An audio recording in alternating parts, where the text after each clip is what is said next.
ظاہری نے بیان کیا کہ جب ہم سے ابو جمیلہ رضی اللہ عنہ نے حدیث بیان کی تو ہم سعید بن مسیب کے ساتھ تھے۔ بیان کیا کہ ابو جمیلہ نے کہا کہ انہوں نے نبی کریم صلی اللہ علیہ وسلم کی صحبت پائی اور وہ آپ کے ساتھ غزوہ فتح مکہ کے لیے نکلے تھے۔ صحیح بخاری حدیث نمبر 4301۔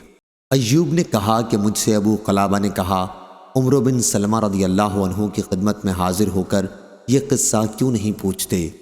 ابو قلابہ نے کہا کہ پھر میں ان کی خدمت میں گیا اور ان سے سوال کیا۔ انہوں نے کہا، جاہلیت میں ہمارا قیام ایک چشمے پر تھا جہاں عام راستہ تھا۔ سوار ہمارے قریب سے گزرتے تو ہم ان سے پوچھتے، لوگوں کا کیا خیال ہے، اس شخص کا کیا معاملہ ہے؟ یہ اشارہ نبی کریم صلی اللہ علیہ وسلم کی طرف ہوتا تھا۔ لوگ بتاتے کہ وہ کہتے ہیں کہ اللہ نے انہیں اپنا رسول بنا کر بھیجا ہے اور اللہ ان پر وحی نازل کرتا ہے، یا اللہ نے ان پر وحی نازل کی ہے۔ وہ قرآن کی کوئی آیت سناتے، میں وہ فوراً یاد کر لیتا، اس کی باتیں میرے دل کو لگتی تھیں۔ ادھر سارے عرب والے فتح مکہ پر اپنے اسلام کو موقف کیے ہوئے تھے۔ ان کا کہنا یہ تھا کہ اس نبی کو اور اس کی قوم قریش کو نمٹنے دو، اگر وہ ان پر غالب آ گئے تو پھر واقعی وہ سچے نبی ہیں۔ چنانچہ جب مکہ فتح ہو گیا تو ہر قوم نے اسلام لانے میں پہل کی، اور میرے والد نے بھی میری قوم کے اسلام میں جلدی کی۔ پھر جب وہ مدینہ سے واپس آئے تو کہا کہ میں خدا کی قسم ایک سچے نبی کے پاس سے آ رہا ہوں۔ انہوں نے فرمایا ہے کہ فلاں نماز اس طرح فلاں وقت پڑھا کرو، اور جب نماز کا وقت ہو جائے تو تم میں سے کوئی ایک شخص اذان دے، اور امامت وہ کرے جسے قرآن سب سے زیادہ یاد ہو۔ لوگوں نے اندازہ کیا کہ کسے قرآن سب سے زیادہ یاد ہے، تو کوئی شخص ان کے قبیلے میں مجھ سے زیادہ قرآن یاد کرنے والا نہیں ملا، کیونکہ میں آنے جانے والے سواروں سے سن کر قرآن مجید یاد کر لیا کرتا تھا۔ اس لیے مجھے لوگوں نے امام بنایا، حالانکہ اس وقت میری عمر 6 یا 7 سال کی تھی، اور میرے پاس ایک ہی چادر تھی۔ جب میں اسے لپیٹ کر سجدہ کرتا تو اوپر ہو جاتی اور پیچھے کی جگہ کھل جاتی۔ اس قبیلے کی ایک عورت نے کہا، تم اپنے قاری کا چوتر تو پہلے چھپا دو۔ آخر انہوں نے کپڑا خریدا اور میرے لیے ایک قمیص بنائی۔ میں جتنا خوش اس قمیص سے ہوا اتنا کسی اور چیز سے نہیں ہوا تھا۔ صحیح بخاری حدیث نمبر 4302۔ امام مالک نے بیان کیا، ان سے ابن شہاب نے، ان سے عروہ بن زبیر نے، اور ان سے حضرت عائشہ رضی اللہ عنہا نے بیان کیا نبی کریم صلی اللہ علیہ وسلم سے۔ دوسری سند اور لیث بن سعد نے کہا، مجھ سے یونس نے بیان کیا، ان سے ابن شہاب نے، انہیں عروہ بن زبیر نے خبر دی، اور ان سے حضرت عائشہ رضی اللہ عنہا نے بیان کیا کہ عتبہ بن ابی وقاص نے مرتے وقت زمانہ جاہلیت میں اپنے بھائی سعد بن ابی وقاص رضی اللہ عنہ کو وصیت کی تھی کہ وہ زمعہ بن لیثی کی باندی سے پیدا ہونے والے بچے کو اپنے قبضے میں لے لیں۔ عتبہ نے کہا تھا وہ میرا لڑکا ہوگا۔ چنانچہ جب فتح مکہ کے موقع پر رسول اللہ صلی اللہ علیہ وسلم مکے میں داخل ہوئے تو سعد بن ابی وقاص رضی اللہ عنہ اس بچے کو لے کر حضور اکرم صلی اللہ علیہ وسلم کی خدمت میں حاضر ہوئے، اور ان کے ساتھ عبد بن زمعہ بھی آئے۔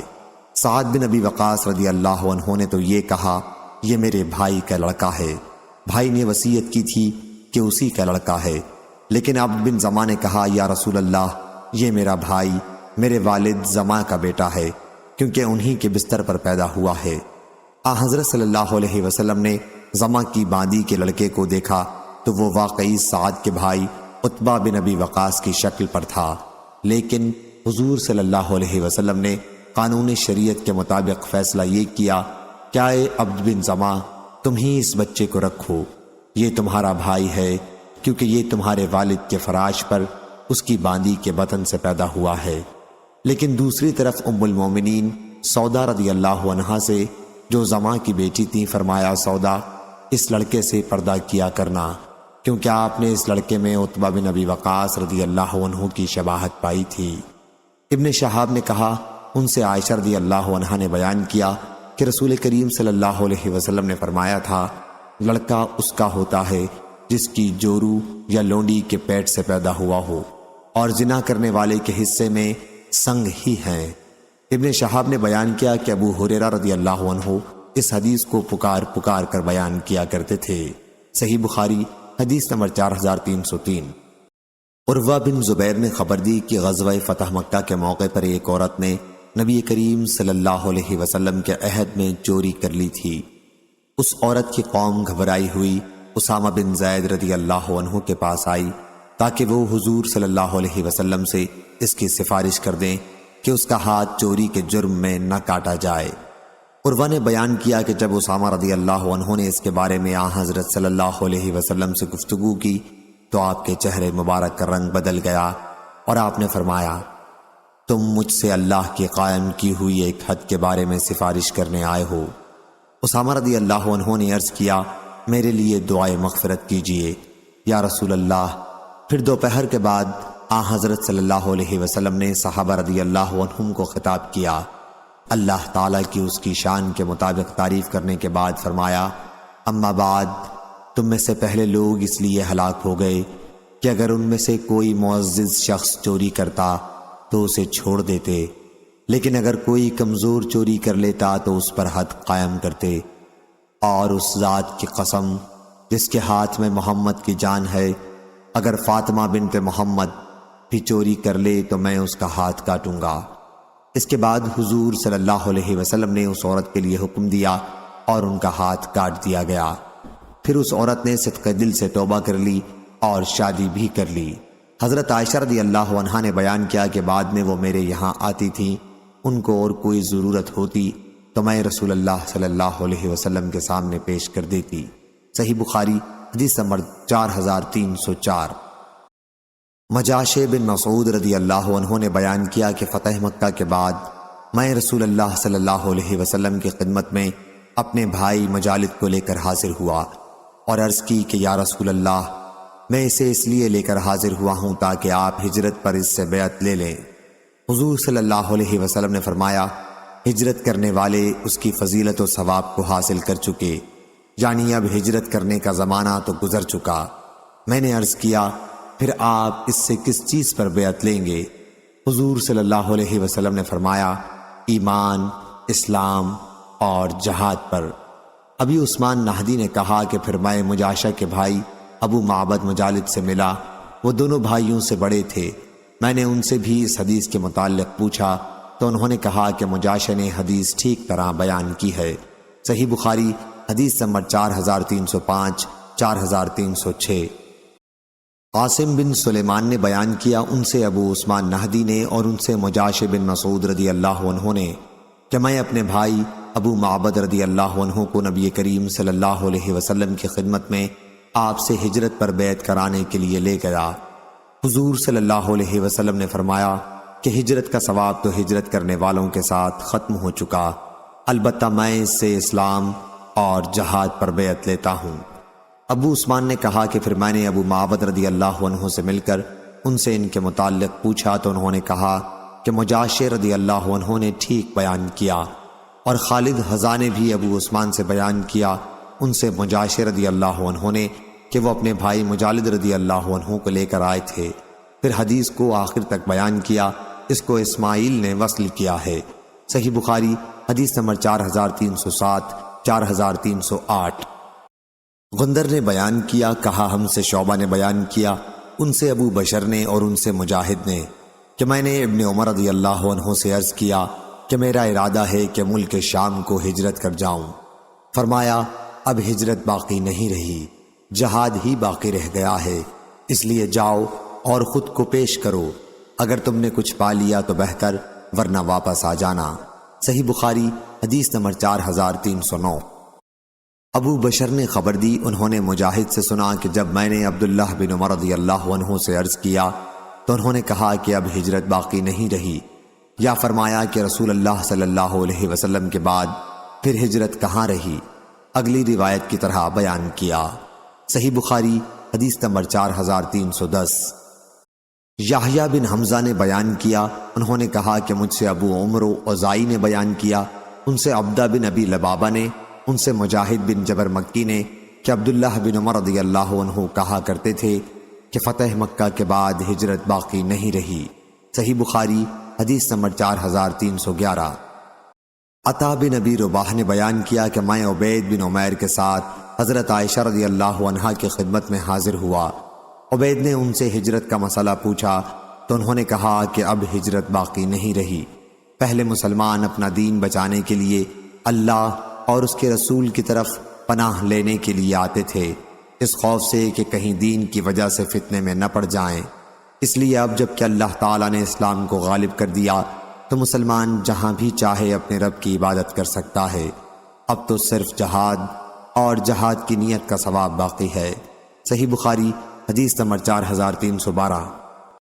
حسن بن مسلم نے خبر دی اور انہیں مجاہد نے کہا کہ رسول اللہ صلی اللہ علیہ وسلم فتح مکہ کے دن خطبہ سنانے کھڑے ہوئے اور فرمایا، جس دن اللہ تعالیٰ نے آسمان و زمین کو پیدا کیا تھا اسی دن اس نے مکے کو حرمت والا شہر قرار دے دیا تھا، پس یہ شہر اللہ کے حکم کے مطابق قیامت تک کے لیے حرمت والا رہے گا، جو مجھ سے پہلے کبھی کسی کے لیے حلال نہیں ہوا اور نہ میرے بعد کسی کے لیے حلال ہوگا، اور میرے لیے بھی صرف ایک گھڑی کے لیے حلال ہوا تھا، یہاں حدود حرم میں شکار کے قابل جانور نہ چھیڑے جائیں، یہاں کے کانٹے دار درخت نہ کاٹے جائیں، نہ یہاں کی گھاس اکھاڑی جائے، اور یہاں پر گری پڑی چیز اس شخص کے سوا جو اعلان کرنے کا ارادہ رکھتا ہو اور کسی کے لیے اٹھانی جائز نہیں۔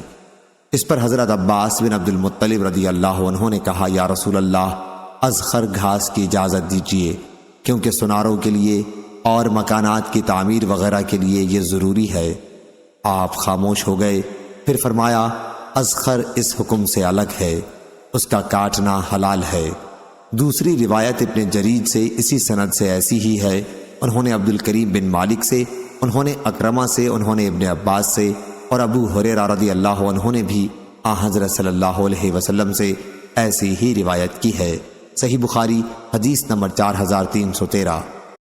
یزید بن ہارون نے بیان کیا، کہا ہم کو اسماعیل بن ابی خالد نے خبر دی، انہوں نے بیان کیا کہ میں نے عبداللہ بن ابی اوفا رضی اللہ عنہ کے ہاتھ میں زخم کا نشان دیکھا، پھر انہوں نے بتلایا کہ مجھے یہ زخم اس وقت آیا تھا جب میں رسول اللہ صلی اللہ علیہ وسلم کے ساتھ غزوہ حنین میں شریک تھا۔ میں نے کہا، آپ حنین میں شریک تھے؟ انہوں نے کہا کہ اس سے بھی پہلے میں کئی غزوات میں شریک ہو چکا ہوں۔ صحیح بخاری حدیث نمبر 4314۔ سفیان ثوری نے بیان کیا، ان سے ابو اسحاق نے کہا کہ میں نے برا رضی اللہ عنہ سے سنا، ان کے یہاں ایک شخص آیا اور ان سے کہنے لگا کہ اے ابو عمارہ، کیا تم نے حنین کی لڑائی میں پیٹھ پھیر لی تھی؟ انہوں نے کہا، میں اس کی گواہی دیتا ہوں کہ نبی کریم صلی اللہ علیہ وسلم اپنی جگہ سے نہیں ہٹے تھے، البتہ جو لوگ قوم میں جلد باز تھے انہوں نے اپنی جلد بازی کا ثبوت دیا تھا، پس قبیلہ حوازن والوں نے ان پر تیر برسائے۔ ابو سفیان بن حارث رضی اللہ عنہ حضور صلی اللہ علیہ وسلم کے سفید خچر کی لگام تھامے ہوئے تھے اور حضور صلی اللہ علیہ وسلم فرما رہے تھے، میں نبی ہوں، اس میں بالکل جھوٹ نہیں، میں عبد المطلب کی اولاد ہوں۔ صحیح بخاری حدیث نمبر 4315۔ ابو الولید نے بیان کیا، کہا ہم سے شعبہ نے بیان کیا، ان سے ابو اسحاق نے کہ برا بن عازب رضی اللہ عنہ سے پوچھا گیا، میں سن رہا تھا کہ تم لوگوں نے نبی کریم صلی اللہ علیہ وسلم کے ساتھ غزوہ حنین میں پیٹھ پھیر لی تھی۔ انہوں نے کہا، جہاں تک حضور اکرم صلی اللہ علیہ وسلم کا تعلق ہے تو آپ نے پیٹھ نہیں پھیری تھی۔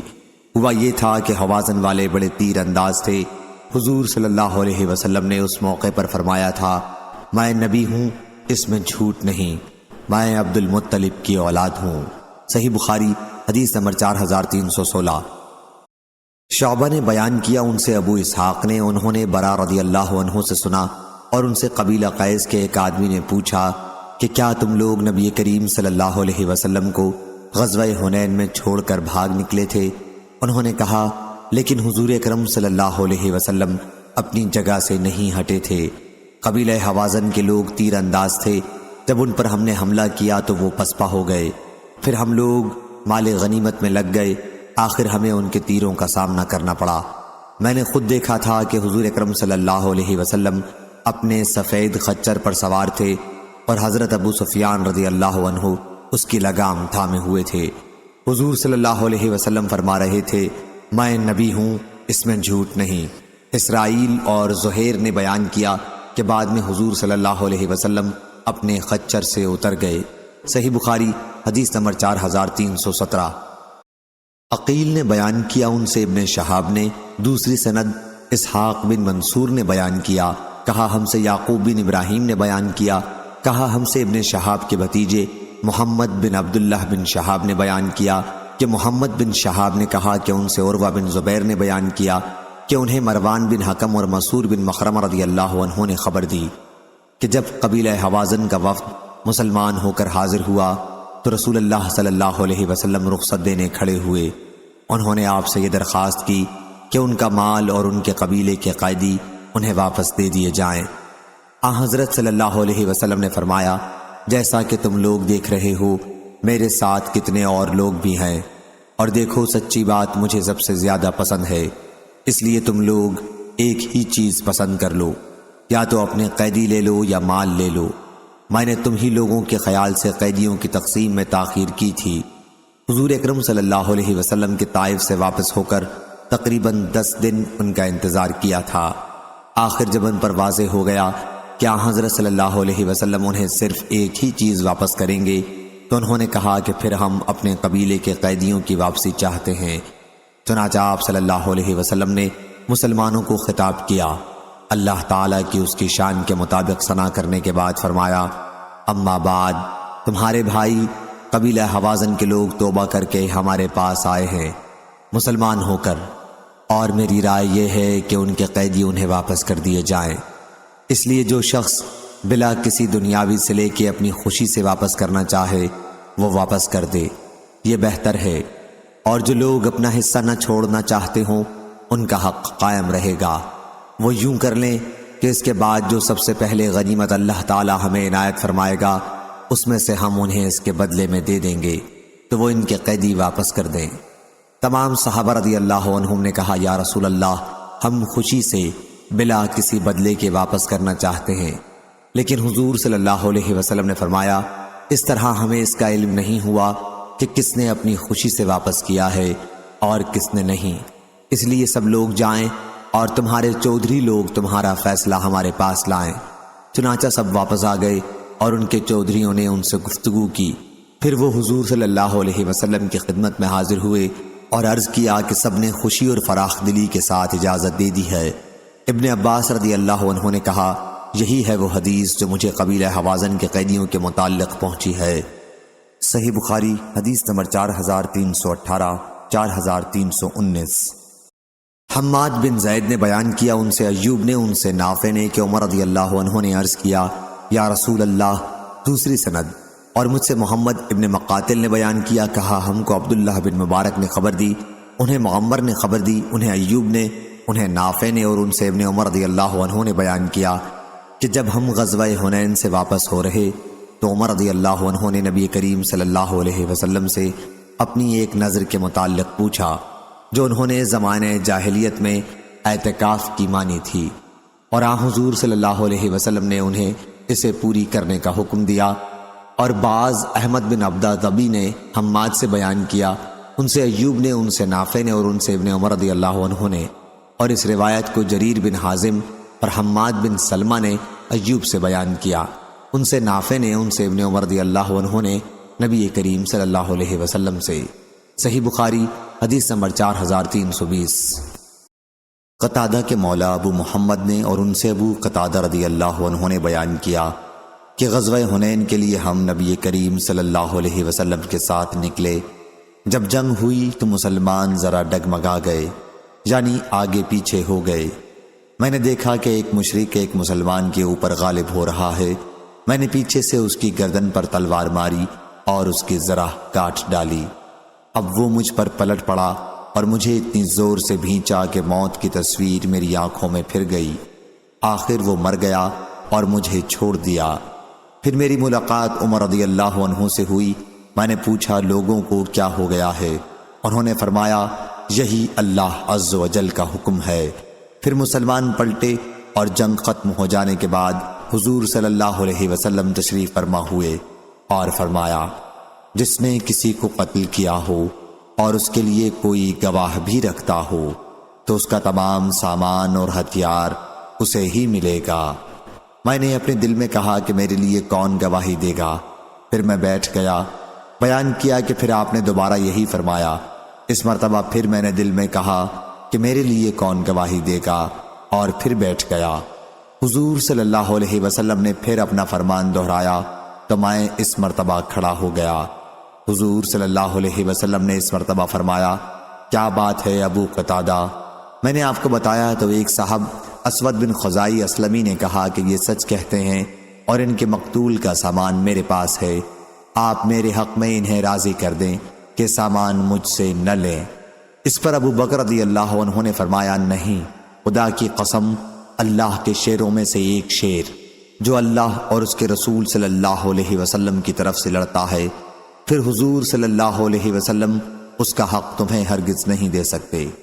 حضور صلی اللہ علیہ وسلم نے فرمایا کہ سچ کہا، تم سامان ابو قتادہ رضی اللہ عنہ کو دے دو۔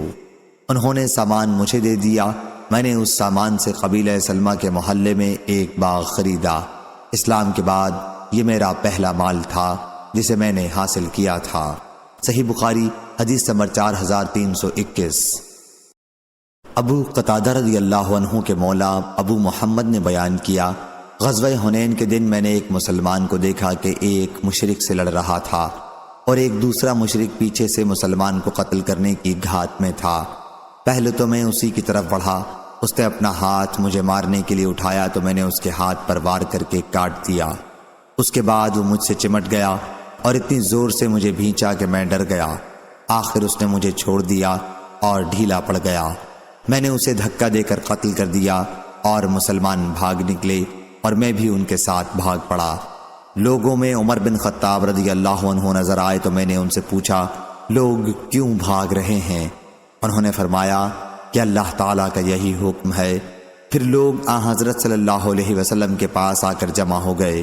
حضور صلی اللہ علیہ وسلم نے فرمایا کہ جو شخص اس پر گواہ قائم کر دے گا کہ کسی مقتول کو اسی نے قتل کیا ہے تو اس کا سارا سامان اسے ملے گا۔ میں اپنے مقتول پر گواہ کے لیے اٹھا لیکن مجھے کوئی گواہ دکھائی نہ دیا۔ آخر میں بیٹھ گیا۔ پھر میرے سامنے ایک صورت آئی۔ میں نے اپنے معاملے کی اطلاع حضور اکرم صلی اللہ علیہ وسلم کو دی۔ آپ کے پاس بیٹھے ہوئے ایک صاحب اسود بن خزائی اسلمی رضی اللہ عنہ نے کہا کہ ان کے مقتول کا ہتھیار میرے پاس ہے، آپ میرے حق میں انہیں راضی کر دیں۔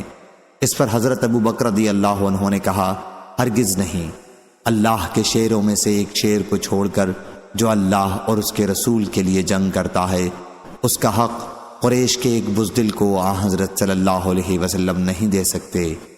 ابو قتادہ رضی اللہ عنہ نے بیان کیا، چنانچہ حضور صلی اللہ علیہ وسلم کھڑے ہوئے اور مجھے وہ سامان عطا فرمایا۔ میں نے اس سے ایک باغ خریدا اور یہ سب سے پہلا مال تھا جسے میں نے اسلام لانے کے بعد حاصل کیا تھا۔ صحیح بخاری حدیث نمبر 4322۔ ابو اسامہ نے بیان کیا، ان سے برید بن عبداللہ نے، ان سے ابو بردہ نے اور ان سے ابو موسیٰ اشعری رضی اللہ عنہ نے کہ جب رسول اللہ صلی اللہ علیہ وسلم غزوہ حنین سے فارغ ہو گئے تو آپ نے ایک دستے کے ساتھ ابو عامر رضی اللہ عنہ کو وادی اوتاس کی طرف بھیجا۔ اس معرکے میں درید ابن الصمت سے مقابلہ ہوا۔ درید قتل کر دیا گیا اور اللہ تعالیٰ نے اس کے لشکر کو شکست دے دی۔ ابو موسیٰ اشعری رضی اللہ عنہ نے بیان کیا کہ ابو عامر رضی اللہ عنہ کے ساتھ حضرت صلی اللہ علیہ وسلم نے مجھے بھی بھیجا تھا۔ ابو عامر رضی اللہ عنہ کے گھٹنے میں تیر آ کر لگا۔ بنی جاشم کے ایک شخص نے ان پر تیر مارا تھا اور ان کے گھٹنے میں اتار دیا تھا۔ میں ان کے پاس پہنچا اور کہا، چچا، یہ تیر آپ پر کس نے پھینکا ہے؟ انہوں نے ابو موسیٰ رضی اللہ عنہ کو اشارے سے بتایا کہ وہ جاشمی میرا قاتل ہے جس نے مجھے نشانہ بنایا ہے۔ میں اس کی طرف لپکا اور اس کے قریب پہنچ گیا، لیکن جب اس نے مجھے دیکھا تو وہ بھاگ پڑا۔ میں نے اس کا پیچھا کیا اور میں یہ کہتا جاتا تھا، تجھے شرم نہیں آتی؟ تجھ سے مقابلہ نہیں کیا جاتا؟ آخر وہ رک گیا اور ہم نے ایک دوسرے پر تلوار سے وار کیا۔ میں نے اسے قتل کر دیا اور ابو عامر رضی اللہ عنہ سے جا کر کہا کہ اللہ نے آپ کے قاتل کو قتل کروا دیا۔ انہوں نے فرمایا کہ میرے گھٹنے میں سے تیر نکال لے۔ میں نے نکال دیا تو اس سے پانی جاری ہو گیا۔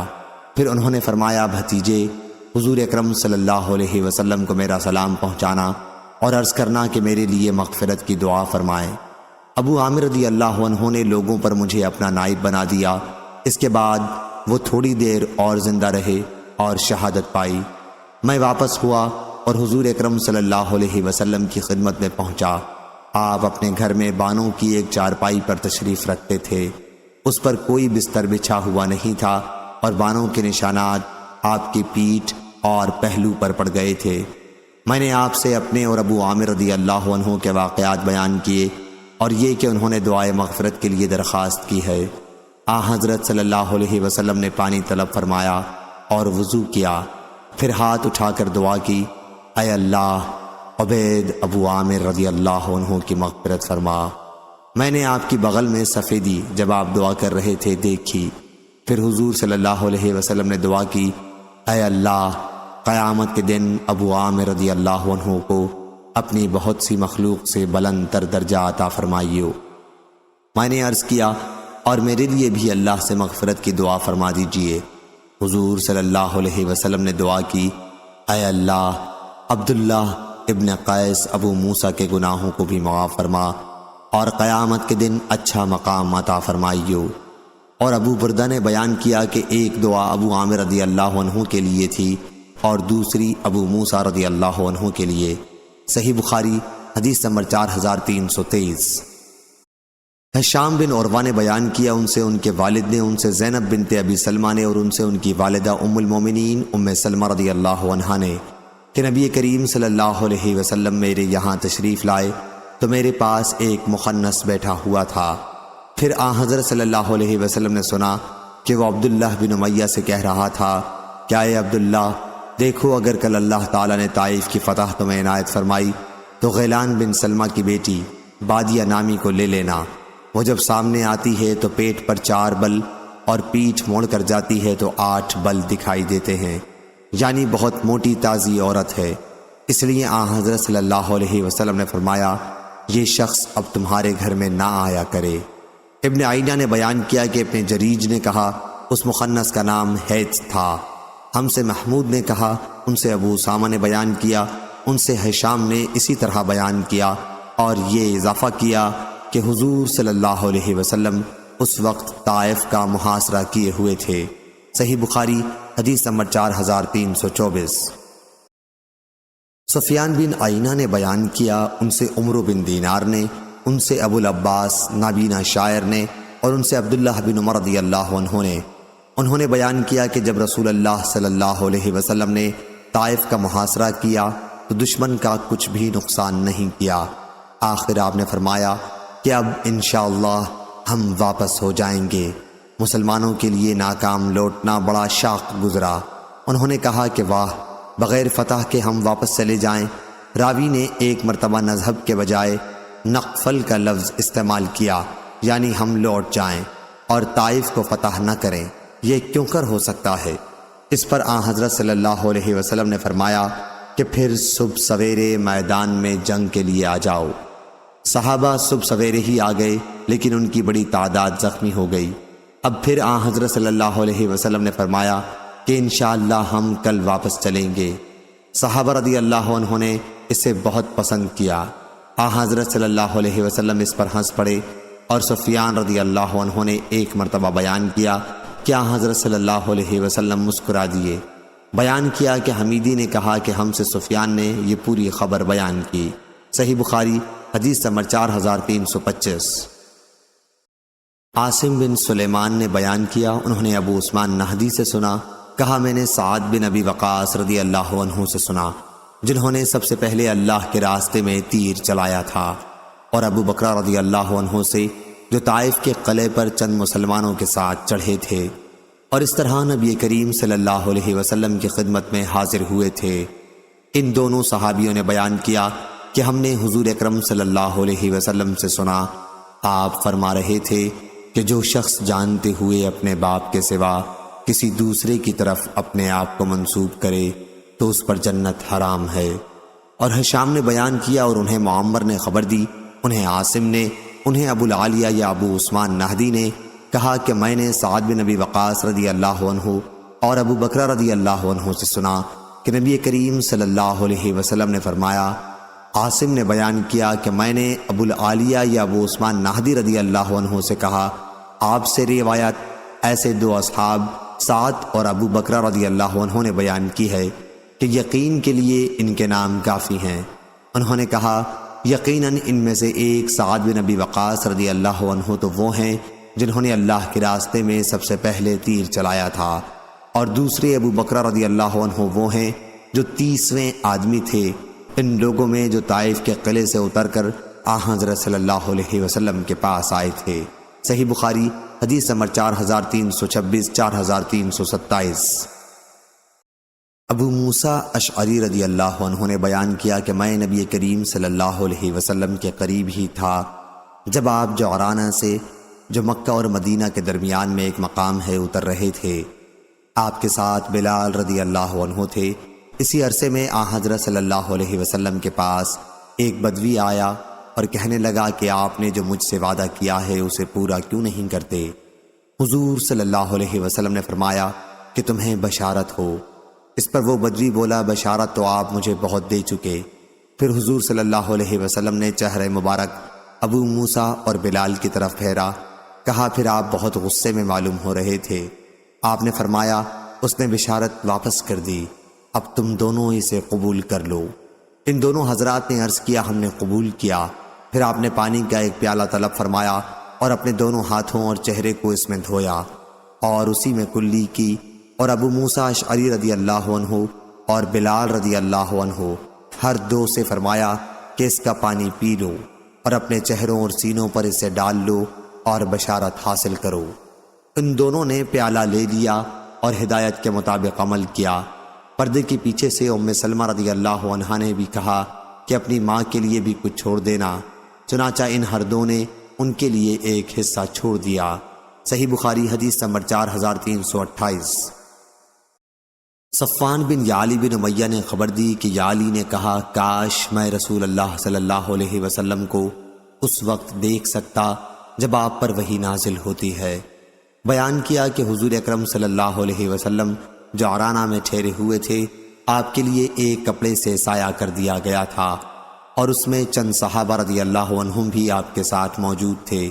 اتنے میں ایک اعرابی آئے، وہ ایک جبہ پہنے ہوئے تھے، خوشبو میں بسا ہوا۔ انہوں نے عرض کیا، یا رسول اللہ، ایک ایسے شخص کے بارے میں آپ کا کیا حکم ہے جو اپنے جبے میں خوشبو لگانے کے بعد عمرے کا احرام باندھے؟ فوراً ہی عمر رضی اللہ عنہ نے یعلی رضی اللہ عنہ کو آنے کے لیے ہاتھ سے اشارہ کیا۔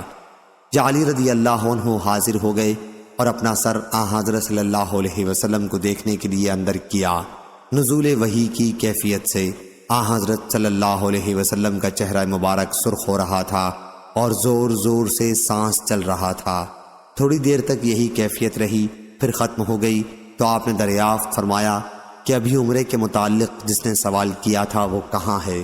انہیں تلاش کر کے لایا گیا تو آپ نے فرمایا کہ جو خوشبو تم نے لگا رکھی ہے اسے 3 مرتبہ دھو لو اور جبہ اتار دو، اور پھر عمرے میں وہی کام کرو جو حج میں کرتے ہو۔ صحیح بخاری حدیث نمبر 4329۔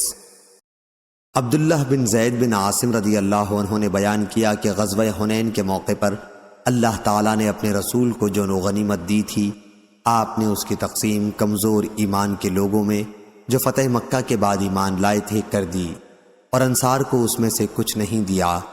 اس کا انہیں کچھ ملال ہوا کہ وہ مال جو حضرت صلی اللہ علیہ وسلم نے دوسروں کو دیا انہیں کیوں نہیں دیا۔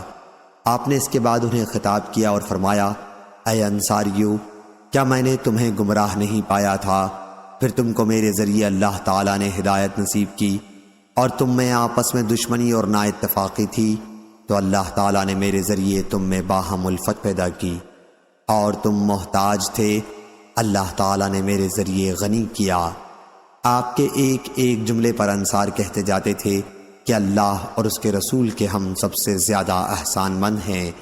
حضور صلی اللہ علیہ وسلم نے فرمایا کہ میری باتوں کا جواب دینے سے تمہیں کیا چیز مانے رہی؟ بیان کیا کہ حضور صلی اللہ علیہ وسلم کے ہر اشارے پر انصار عرض کرتے جاتے کہ اللہ اور اس کے رسول کے ہم سب سے زیادہ احسان مند ہیں۔ پھر حضور صلی اللہ علیہ وسلم نے فرمایا کہ اگر تم چاہتے ہو تو مجھ سے اس طرح بھی کہہ سکتے تھے کیا آپ آئے تو لوگ آپ کو جھٹلا رہے تھے لیکن ہم نے آپ کی تصدیق کی وغیرہ۔ کیا تم اس پر خوش نہیں ہو کہ جب لوگ اونٹ اور بکریاں لے جا رہے ہوں گے تو تم اپنے گھروں کی طرف رسول اللہ صلی اللہ علیہ وسلم کو ساتھ لیے جا رہے ہوگے؟ اگر ہجرت کی فضیلت نہ ہوتی تو میں بھی انصار کا ایک آدمی بن جاتا۔ لوگ خواہ کسی گھاٹی یا وادی میں چلیں، میں تو انصار کی وادی اور گھاٹی میں چلوں گا۔ انصار اس کپڑے کی طرح ہیں، یعنی استر جو ہمیشہ جسم سے لگا رہتا ہے، اور دوسرے لوگ اوپر کے کپڑے کی طرح ہیں، یعنی ابرا۔ تم لوگ انصار دیکھو گے کہ میرے بعد تم پر دوسروں کو ترجیح دی جائے گی۔ تم ایسے وقت میں صبر کرنا یہاں تک کہ مجھ سے حوض پر آ ملو۔ صحیح بخاری حدیث نمبر 4330۔ انس بن مالک رضی اللہ عنہ نے خبر دی، بیان کیا کہ جب قبیلہ حوازن کے مال میں سے اللہ تعالیٰ اپنے رسول کو جو دینا تھا وہ دیا تو انصار کے کچھ لوگوں کو رنج ہوا، کیونکہ حضرت صلی اللہ علیہ وسلم نے کچھ لوگوں کو 100 اونٹ دے دیے تھے۔ کچھ لوگوں نے کہا کہ اللہ اپنے رسول کی مغفرت کرے، قریش کو تو آپ عنایت فرما رہے ہیں اور ہم کو چھوڑ دیا ہے، حالانکہ ابھی ہماری تلواروں سے ان کا خون ٹپک رہا ہے۔ انس رضی اللہ عنہ نے بیان کیا کہ انصار کی یہ بات حضور اکرم صلی اللہ علیہ وسلم کے کان میں آئی تو آپ نے انہیں بلا بھیجا اور چمڑے کے ایک خیمے میں انہیں جمع کیا۔ ان کے ساتھ ان کے علاوہ کسی کو بھی آپ نے نہیں بلایا تھا۔ جب سب لوگ جمع ہو گئے تو آپ صلی اللہ علیہ وسلم کھڑے ہوئے اور فرمایا، تمہاری جو بات مجھے معلوم ہوئی ہے کیا وہ صحیح ہے؟ انصار کے جو سمجھدار لوگ تھے انہوں نے عرض کیا، یا رسول اللہ، جو لوگ ہمارے معزز اور سردار ہیں انہوں نے ایسی کوئی بات نہیں کہی ہے، البتہ ہمارے کچھ لوگ جو ابھی نو عمر ہیں انہوں نے کہا ہے کہ اللہ رسول اللہ صلی اللہ علیہ وسلم کی مغفرت کرے، قریش کو آپ دے رہے ہیں اور ہمیں چھوڑ دیا ہے، حالانکہ ابھی ہماری تلواروں سے ان کا خون ٹپک رہا ہے۔ حضرت صلی اللہ علیہ وسلم نے اس پر فرمایا، میں ایسے لوگوں کو دیتا ہوں جو ابھی نئے نئے اسلام میں داخل ہوئے ہیں، اس طرح میں ان کی دلجوئی کرتا ہوں۔ کیا تم اس پر راضی نہیں ہو کہ دوسرے لوگ تو مال و دولت ساتھ لے جائیں اور تم نبی صلی اللہ علیہ وسلم کو اپنے ساتھ اپنے گھر لے جاؤ؟ خدا کی قسم کہ جو چیز تم اپنے ساتھ لے جاؤ گے وہ اس سے بہتر ہے جو وہ لے جا رہے ہیں۔ انصار نے عرض کیا، یا رسول اللہ، ہم اس پر راضی ہیں۔ اس کے بعد حضرت صلی اللہ علیہ وسلم نے فرمایا، میرے بعد تم دیکھو گے کہ تم پر دوسروں کو ترجیح دی جائے گی، اس وقت صبر کرنا یہاں تک کہ اللہ اور اس کے رسول صلی اللہ علیہ وسلم سے آ ملو، میں حوض کوثر پر ملوں گا۔ انس رضی اللہ عنہ نے کہا، لیکن انصار نے صبر نہیں کیا۔ صحیح بخاری حدیث نمبر 4331۔ انس بن مالک رضی اللہ عنہ نے بیان کیا کہ فتح مکہ کے زمانے میں حضرت صلی اللہ علیہ وسلم نے قریش میں حنین کی غنیمت کی تقسیم کر دی۔ انصار رضی اللہ عنہم اس سے اور رنجیدہ ہوئے۔ آپ نے فرمایا، کیا تم اس پر راضی نہیں ہو کہ دوسرے لوگ دنیا اپنے ساتھ لے جائیں اور تم اپنے ساتھ رسول اللہ صلی اللہ علیہ وسلم کو لے جاؤ؟ انصار نے عرض کیا کہ ہم اس پر خوش ہیں۔ حضور صلی اللہ علیہ وسلم نے فرمایا کہ لوگ دوسرے کسی وادی یا گھاٹی میں چلیں تو میں انصار کی وادی یا گھاٹی میں چلوں گا۔ صحیح بخاری حدیث نمبر 4332۔ انس رضی اللہ عنہ نے بیان کیا کہ غزوہ حنین میں جب قبیلہ حوازن سے جنگ شروع ہوئی تو نبی کریم صلی اللہ علیہ وسلم کے ساتھ 10,000 فوج تھی۔ قریش کے وہ لوگ بھی ساتھ تھے جنہیں فتح مکہ کے بعد حضرت صلی اللہ علیہ وسلم نے چھوڑ دیا تھا۔ پھر سب نے پیٹھ پھیر لی۔ حضور صلی اللہ علیہ وسلم نے پکارا، اے انصاریو! انہوں نے جواب دیا کہ ہم حاضر ہیں۔ یا رسول اللہ صلی اللہ علیہ وسلم، آپ کے ہر حکم کی تکمیل کے لیے ہم حاضر ہیں، ہم آپ کے سامنے ہیں۔ پھر حضور صلی اللہ علیہ وسلم اپنی سواری سے اتر گئے اور فرمایا کہ میں اللہ کا بندہ اور اس کا رسول ہوں۔ پھر مشرکین کو ہار ہو گئی۔ جن لوگوں کو حضور صلی اللہ علیہ وسلم نے فتح مکہ کے بعد چھوڑ دیا تھا اور مہاجرین کو حضرت صلی اللہ علیہ وسلم نے دیا، لیکن انصار کو کچھ نہیں دیا۔ اس پر انصار رضی اللہ عنہم نے اپنے غم کا اظہار کیا تو آپ نے انہیں بلایا اور ایک خیمے میں جمع کیا، پھر فرمایا کہ تم اس پر راضی نہیں ہو کہ دوسرے لوگ بکری اور اونٹ اپنے ساتھ لے جائیں اور تم رسول اللہ صلی اللہ علیہ وسلم کو اپنے ساتھ لے جاؤ۔ حضرت صلی اللہ علیہ وسلم نے فرمایا، اگر لوگ کسی وادی یا گھاٹی میں چلیں اور انصار دوسری گھاٹی میں چلیں تو میں انصار کی گھاٹی میں چلنا پسند کروں گا۔ صحیح بخاری حدیث نمبر 4333۔ انس بن مالک رضی اللہ عنہ نے بیان کیا کہ نبی کریم صلی اللہ علیہ وسلم نے انصار کے کچھ لوگوں کو جمع کیا اور فرمایا کہ قریش کے کفر کا اور ان کی بربادیوں کا زمانہ قریب کا ہے، میرا مقصد صرف ان کی دلجوئی اور تالیف قلب تھا۔ کیا تم اس پر راضی اور خوش نہیں ہو کہ لوگ دنیا لے کر اپنے ساتھ جائیں اور تم اللہ کے رسول اللہ صلی اللہ علیہ وسلم کو اپنے گھر لے جاؤ؟ سب انصاری بولے، کیوں نہیں، ہم اسی پر راضی ہیں۔ حضور صلی اللہ علیہ وسلم نے فرمایا، اگر دوسرے لوگ کسی وادی میں چلیں اور انصار کسی اور گھاٹی میں چلیں تو میں انصار کی وادی یا گھاٹی میں چلوں گا۔ صحیح بخاری حدیث نمبر 4334۔ سفیان ثوری نے بیان کیا، ان سے عامش نے، ان سے ابو وائل نے اور ان سے عبداللہ بن مسعود رضی اللہ عنہ نے کہ جب رسول اللہ صلی اللہ علیہ وسلم حنین کے مال غنیمت کی تقسیم کر رہے تھے تو انصار کے ایک شخص نے جو منافق تھا کہا کہ اس تقسیم میں اللہ کی خوشنودی کا کوئی خیال نہیں رکھا گیا ہے۔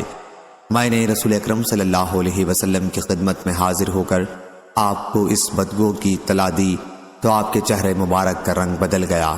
پھر آپ نے فرمایا، اللہ تعالیٰ موسیٰ علیہ السلام پر رحم فرمائے، انہیں اس سے بھی زیادہ دکھ پہنچایا گیا تھا، پس انہوں نے صبر کیا۔ صحیح بخاری حدیث نمبر 4335۔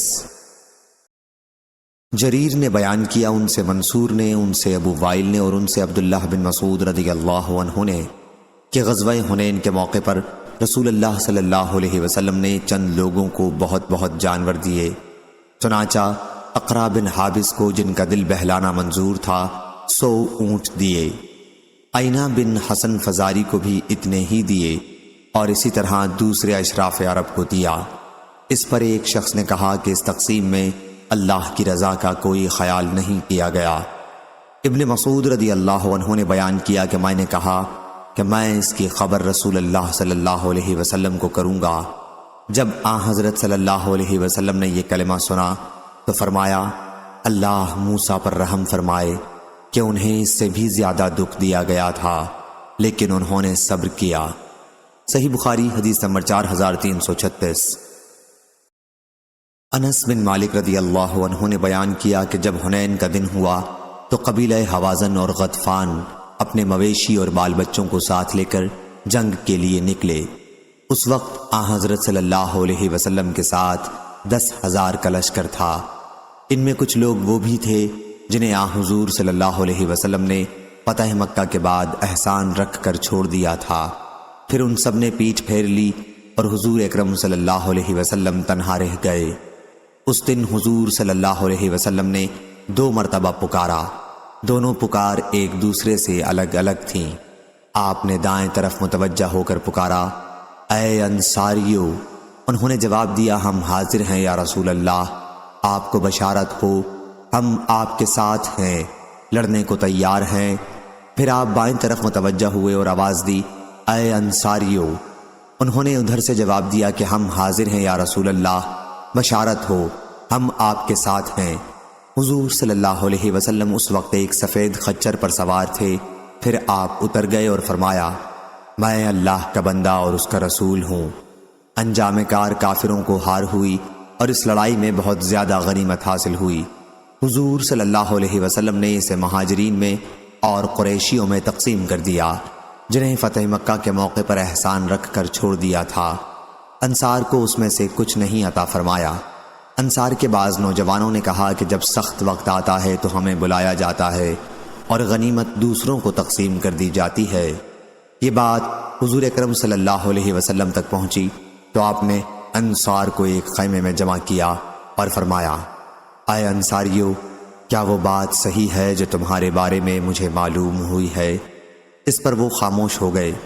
پھر حضور صلی اللہ علیہ وسلم نے فرمایا، اے انصاریو، کیا تم اس پر خوش نہیں ہو کہ لوگ دنیا اپنے ساتھ لے جائیں گے اور تم رسول اللہ صلی اللہ علیہ وسلم کو اپنے گھر لے جاؤ گے؟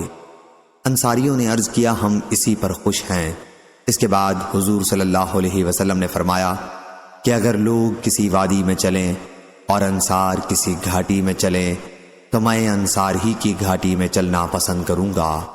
اس پر ہشام نے پوچھا، اے ابو حمزہ، کیا آپ وہاں موجود تھے؟ انہوں نے کہا کہ میں حضور صلی اللہ علیہ وسلم سے غائب ہی کب ہوتا تھا۔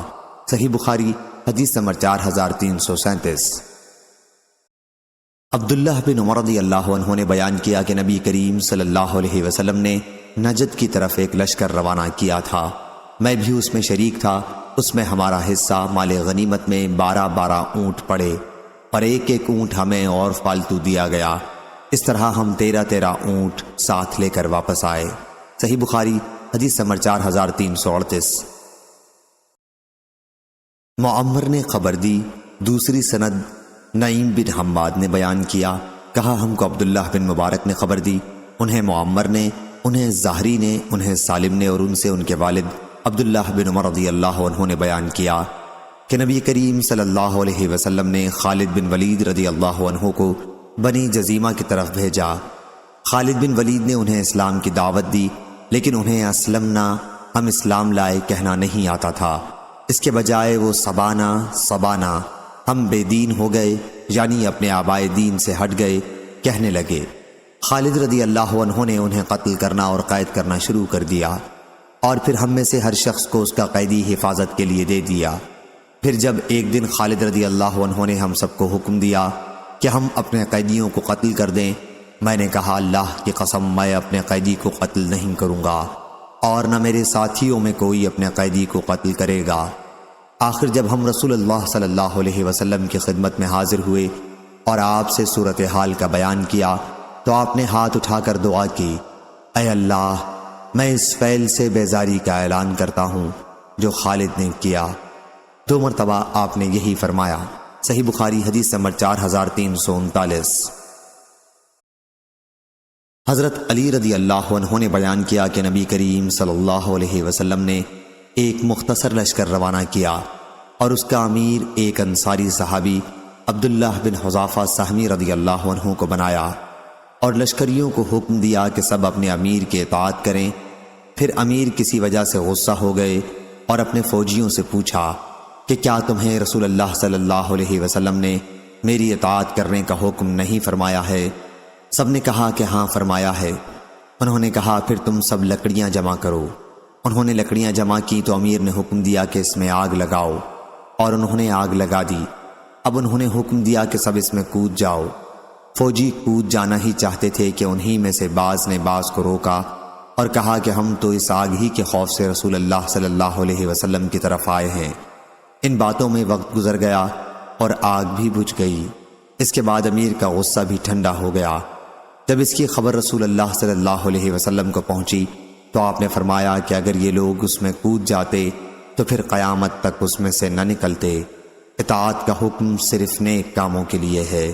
صحیح بخاری حدیث نمبر 4340۔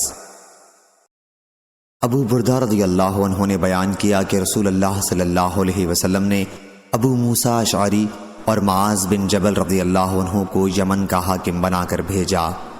راوی نے بیان کیا کہ دونوں صحابیوں کو اس کے ایک ایک صوبے میں بھیجا۔ راوی نے بیان کیا کہ یمن کے 2 صوبے تھے۔ پھر حضرت صلی اللہ علیہ وسلم نے ان سے فرمایا، دیکھو لوگوں کے لیے آسانیاں پیدا کرنا، دشواریاں نہ پیدا کرنا، انہیں خوش کرنے کی کوشش کرنا، دین سے نفرت نہ دلانا۔ یہ دونوں بزرگ اپنے اپنے کاموں پر روانہ ہو گئے۔ دونوں میں سے جب کوئی اپنے علاقے کا دورہ کرتے کرتے اپنے ساتھی کے قریب پہنچ جاتا تو ان سے تازی ملاقات کے لیے آتا اور سلام کرتا۔ ایک مرتبہ حضرت معاذ اپنے علاقے میں اپنے صاحب ابو موسیٰ کے قریب پہنچ گئے اور اپنے خچر پر ان سے ملاقات کے لیے چلے۔ جب ان کے قریب پہنچے تو دیکھا کہ وہ بیٹھے ہوئے ہیں اور ان کے پاس کچھ لوگ جمع ہیں اور ایک شخص ان کے سامنے ہے جس کی مشقیں کسی ہوئی ہیں۔ معاذ رضی اللہ عنہ نے ان سے پوچھا، اے عبداللہ بن قیس، یہ کیا واقعہ ہے؟ ابو موسیٰ رضی اللہ عنہ نے بتلایا کہ یہ شخص اسلام لانے کے بعد مرتد ہو گیا ہے۔ انہوں نے کہا کہ پھر جب تک اسے قتل نہ کر دیا جائے میں اپنی سواری سے نہیں اتروں گا۔ ابو موسیٰ رضی اللہ عنہ نے کہا کہ قتل کرنے ہی کے لیے اسے یہاں لایا گیا ہے، آپ اتر جائیں۔ لیکن انہوں نے اب بھی یہی کہا کہ جب تک اسے قتل نہ کیا جائے گا میں نہ اتروں گا۔ آخر ابو موسیٰ رضی اللہ عنہ نے حکم دیا اور اسے قتل کر دیا گیا۔ تب وہ اپنی سواری سے اترے اور پوچھا، عبداللہ آپ قرآن کس طرح پڑھتے ہیں؟ انہوں نے کہا میں تو تھوڑا تھوڑا ہر وقت پڑھتا رہتا ہوں۔ پھر انہوں نے معاذ رضی اللہ عنہ سے پوچھا کہ معاذ آپ قرآن مجید کس طرح پڑھتے ہیں؟ معاذ رضی اللہ عنہ نے کہا کہ میں تو رات کے شروع میں سوتا ہوں، پھر اپنی نیند کا ایک حصہ پورا کر کے میں اٹھ بیٹھتا ہوں، اور جو کچھ اللہ تعالیٰ نے میرے لیے مقدر کر رکھا ہے اس میں قرآن مجید پڑھتا ہوں۔ اس طرح بیداری میں جس ثواب کی امید اللہ تعالیٰ سے رکھتا ہوں، سونے کی حالت کے ثواب کا بھی اس سے اسی طرح امیدوار رہتا ہوں۔ صحیح بخاری حدیث نمبر 4341 4342۔ اسحاق نے بیان کیا، کہا ہم سے خالد نے، ان سے شیبانی نے، ان سے سعید بن ابی بردہ نے، ان سے ان کے والد نے، اور ان سے ابو موسیٰ اشعری رضی اللہ عنہ نے کہ نبی کریم صلی اللہ علیہ وسلم نے انہیں یمن بھیجا۔ ابو موسیٰ رضی اللہ عنہ نے حضرت صلی اللہ علیہ وسلم سے ان شربتوں کا مسئلہ پوچھا جو یمن میں بنائے جاتے تھے۔ حضرت صلی اللہ علیہ وسلم نے دریافت فرمایا کہ وہ کیا ہیں؟ ابو موسیٰ رضی اللہ عنہ نے بتایا کہ المطبع اور المزر۔ سعید بن ابی بردہ نے کہا کہ میں نے ابو بردہ اپنے والد سے پوچھا المطبع کیا چیز ہے؟ انہوں نے بتایا کہ شہد سے تیار کی ہوئی شراب، اور المزر جو سے تیار کی ہوئی شراب۔ جواب میں حضرت صلی اللہ علیہ وسلم نے فرمایا کہ ہر نشہ آور پینا حرام ہے۔ اس کی روایت جریر اور عبد الواحد نے شیبانی سے کی ہے اور انہوں نے ابو بردہ سے کی ہے۔ صحیح بخاری حدیث نمبر 4343۔ شعبہ نے بیان کیا، کہا ہم سے سعید بن ابی بردہ نے اور ان سے ان کے والد نے بیان کیا کہ نبی کریم صلی اللہ علیہ وسلم نے ان کے دادا حضرت ابو موسیٰ رضی اللہ عنہ اور معاذ بن جبل رضی اللہ عنہ کو یمن کا حکم بنا کر بھیجا اور فرمایا کہ لوگوں کے لیے آسانی پیدا کرنا، ان کو دشواریوں میں نہ ڈالنا، لوگوں کو خوشخبریاں دینا، دین سے نفرت نہ دلانا، اور تم دونوں آپس میں موافقت رکھنا۔ اس پر ابو موسیٰ اشعری رضی اللہ عنہ نے عرض کیا، اے اللہ کے نبی، ہمارے ملک میں جو سے ایک شراب تیار ہوتی ہے جس کا نام المزر ہے، اور شہد سے ایک شراب تیار ہوتی ہے جو البطاح کہلاتی ہے۔ آپ صلی اللہ علیہ وسلم نے فرمایا کہ ہر نشہ لانے والی چیز حرام ہے۔ پھر دونوں بزرگ روانہ ہوئے۔ معاذ رضی اللہ عنہ نے ابو موسیٰ رضی اللہ عنہ سے پوچھا، آپ قرآن کس طرح پڑھتے ہیں؟ انہوں نے بتایا کہ کھڑے ہو کر بھی، بیٹھ کر بھی، اور اپنی سواری پر بھی، اور میں تھوڑے تھوڑے عرصے بعد پڑھتا ہی رہتا ہوں۔ معاذ رضی اللہ عنہ نے کہا، لیکن میرا معمول یہ ہے کہ شروع رات میں سو جاتا ہوں اور پھر بیدار ہو جاتا ہوں۔ اس طرح میں اپنی نیند پر بھی ثواب کا امیدوار ہوں، جس طرح بیدار ہو کر عبادت کرنے پر ثواب کی مجھے امید ہے۔ اور انہوں نے خیمہ لگا لیا اور ایک دوسرے سے ملاقات برابر ہوتی رہتی۔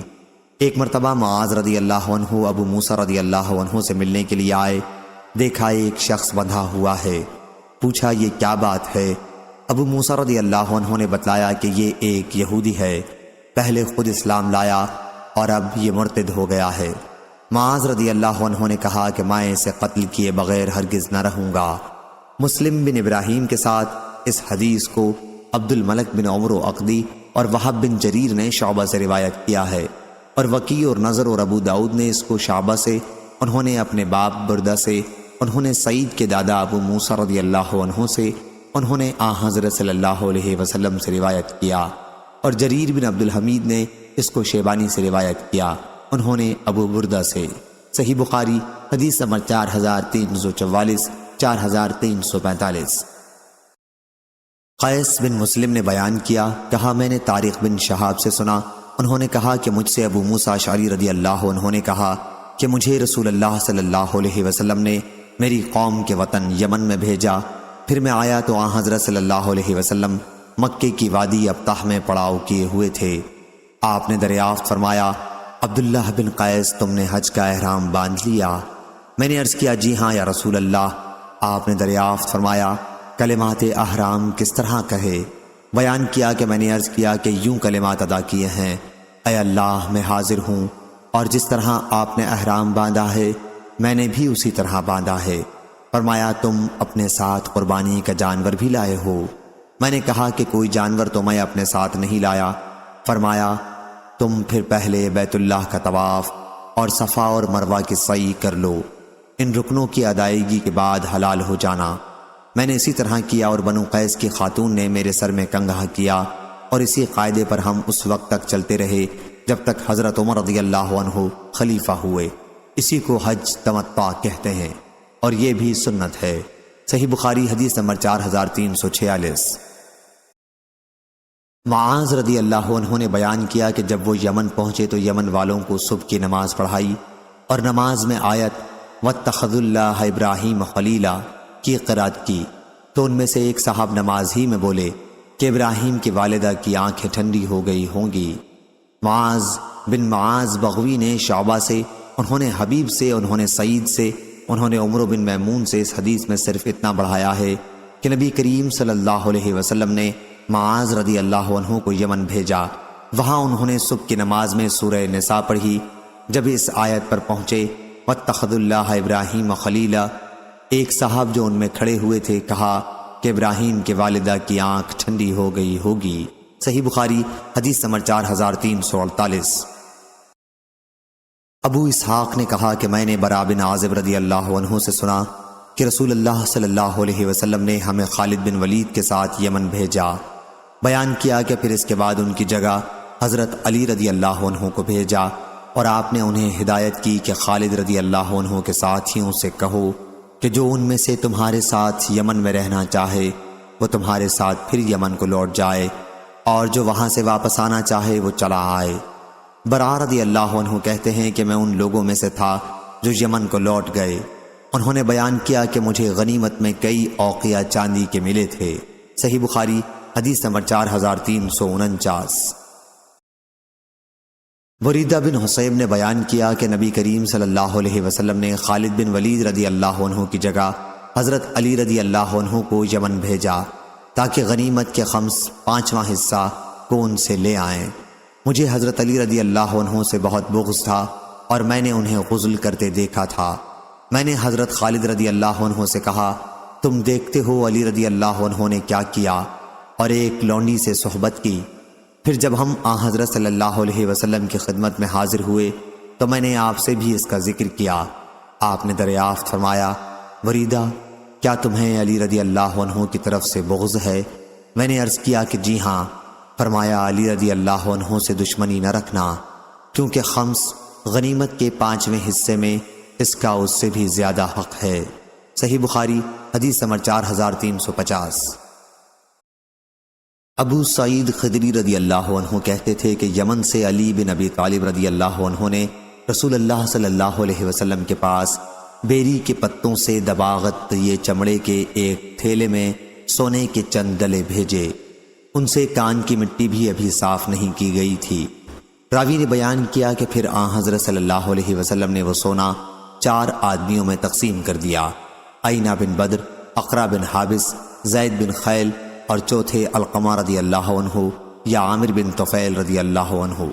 آپ کے اصحاب میں سے ایک صاحب نے اس پر کہا کہ ان لوگوں سے زیادہ ہم اس سونے کے مستحق تھے۔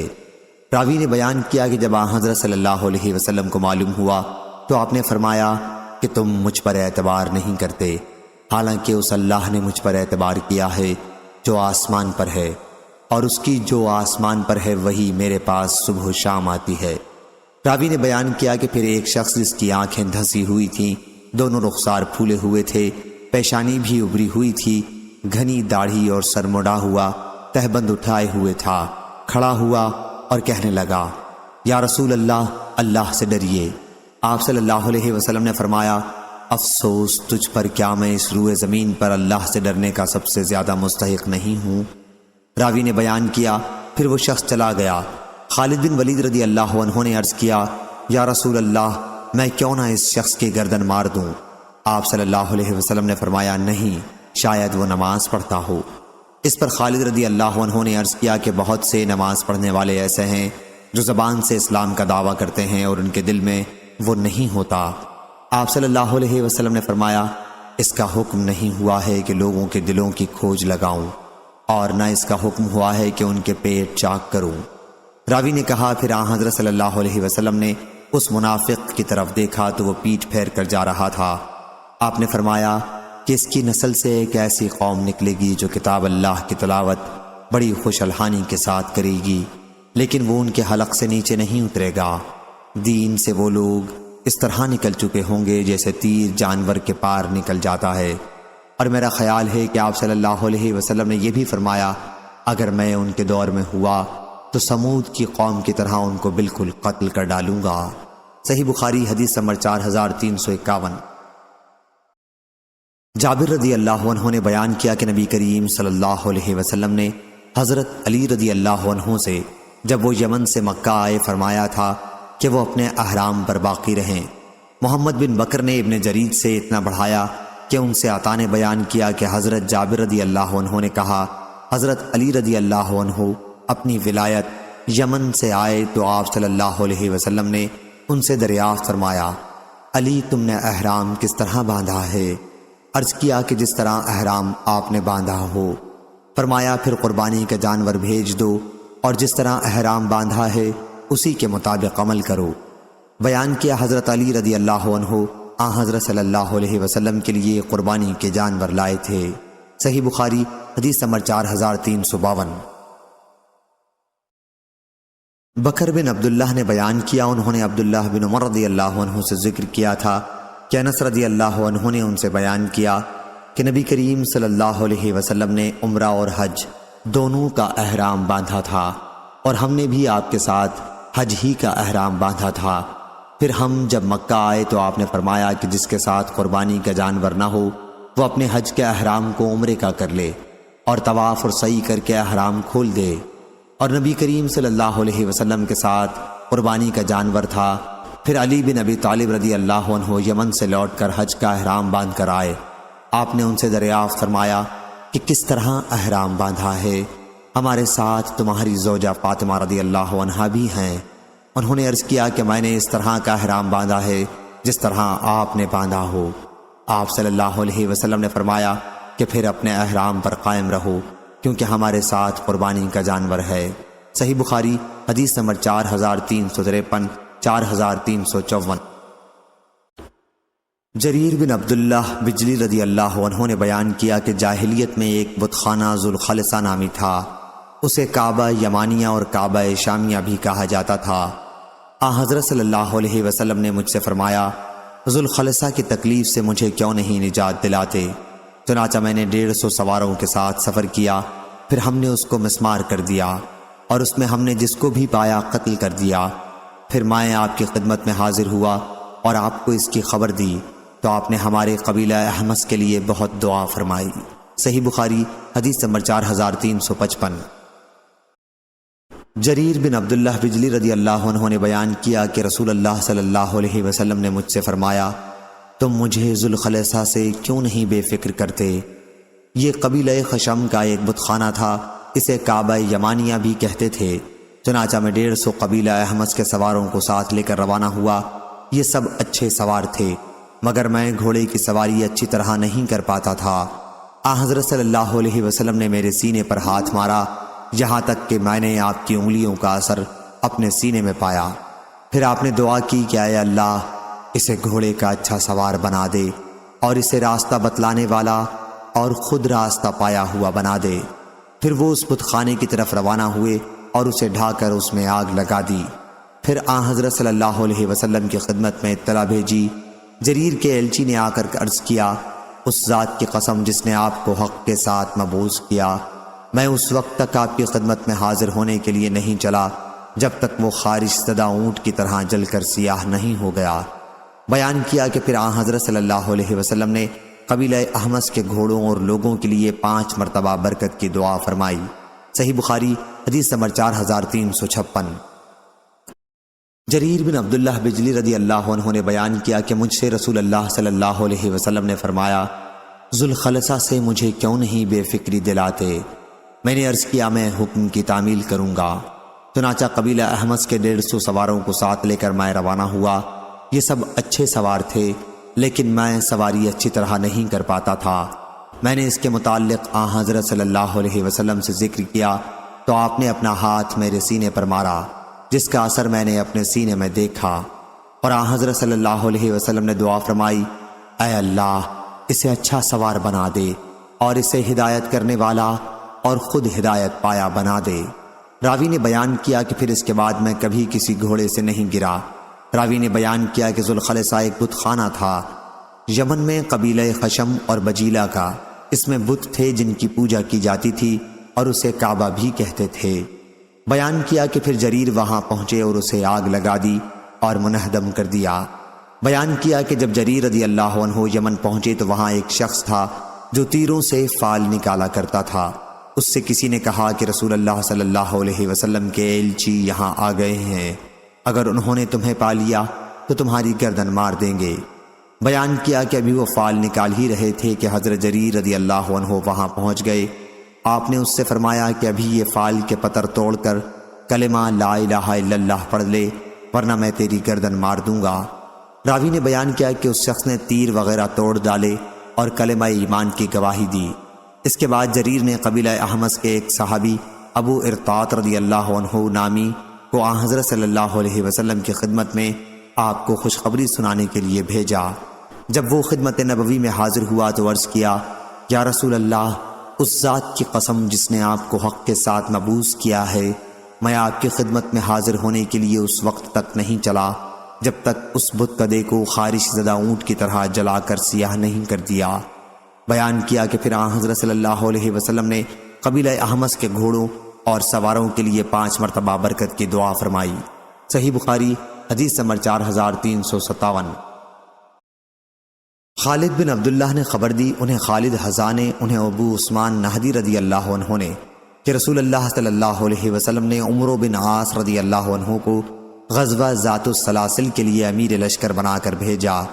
عمرو بن عاص رضی اللہ عنہ نے بیان کیا کہ غزوے سے واپس آ کر میں حضور اکرم صلی اللہ علیہ وسلم کی خدمت میں حاضر ہوا اور آپ سے پوچھا کہ آپ کو سب سے زیادہ عزیز کون شخص ہے؟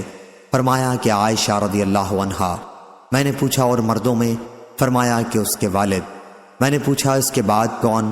فرمایا کہ عمر رضی اللہ عنہ۔ اس طرح آپ نے کئی آدمیوں کے نام لیے، بس میں خاموش ہو گیا کہ کہیں آپ مجھے سب سے بعد میں نہ کر دیں۔ صحیح بخاری حدیث نمبر 4358۔ جریر بن عبداللہ بجلی رضی اللہ عنہ نے بیان کیا کہ یمن سے واپسی پر مدینہ آنے کے لیے میں دریا کے راستے سے سفر کر رہا تھا۔ اس وقت یمن کے 2 آدمیوں ذو کلا اور ذو عمرو سے میری ملاقات ہوئی۔ میں ان سے حضور اکرم صلی اللہ علیہ وسلم کی باتیں کرنے لگا۔ اس پر ذو عمرو نے کہا، اگر تمہارے صاحب یعنی حضور اکرم صلی اللہ علیہ وسلم وہی ہیں جن کا ذکر تم کر رہے ہو تو ان کی وفات کو بھی 3 دن گزر چکے۔ یہ دونوں میرے ساتھ ہی مدینے کی طرف چل رہے تھے۔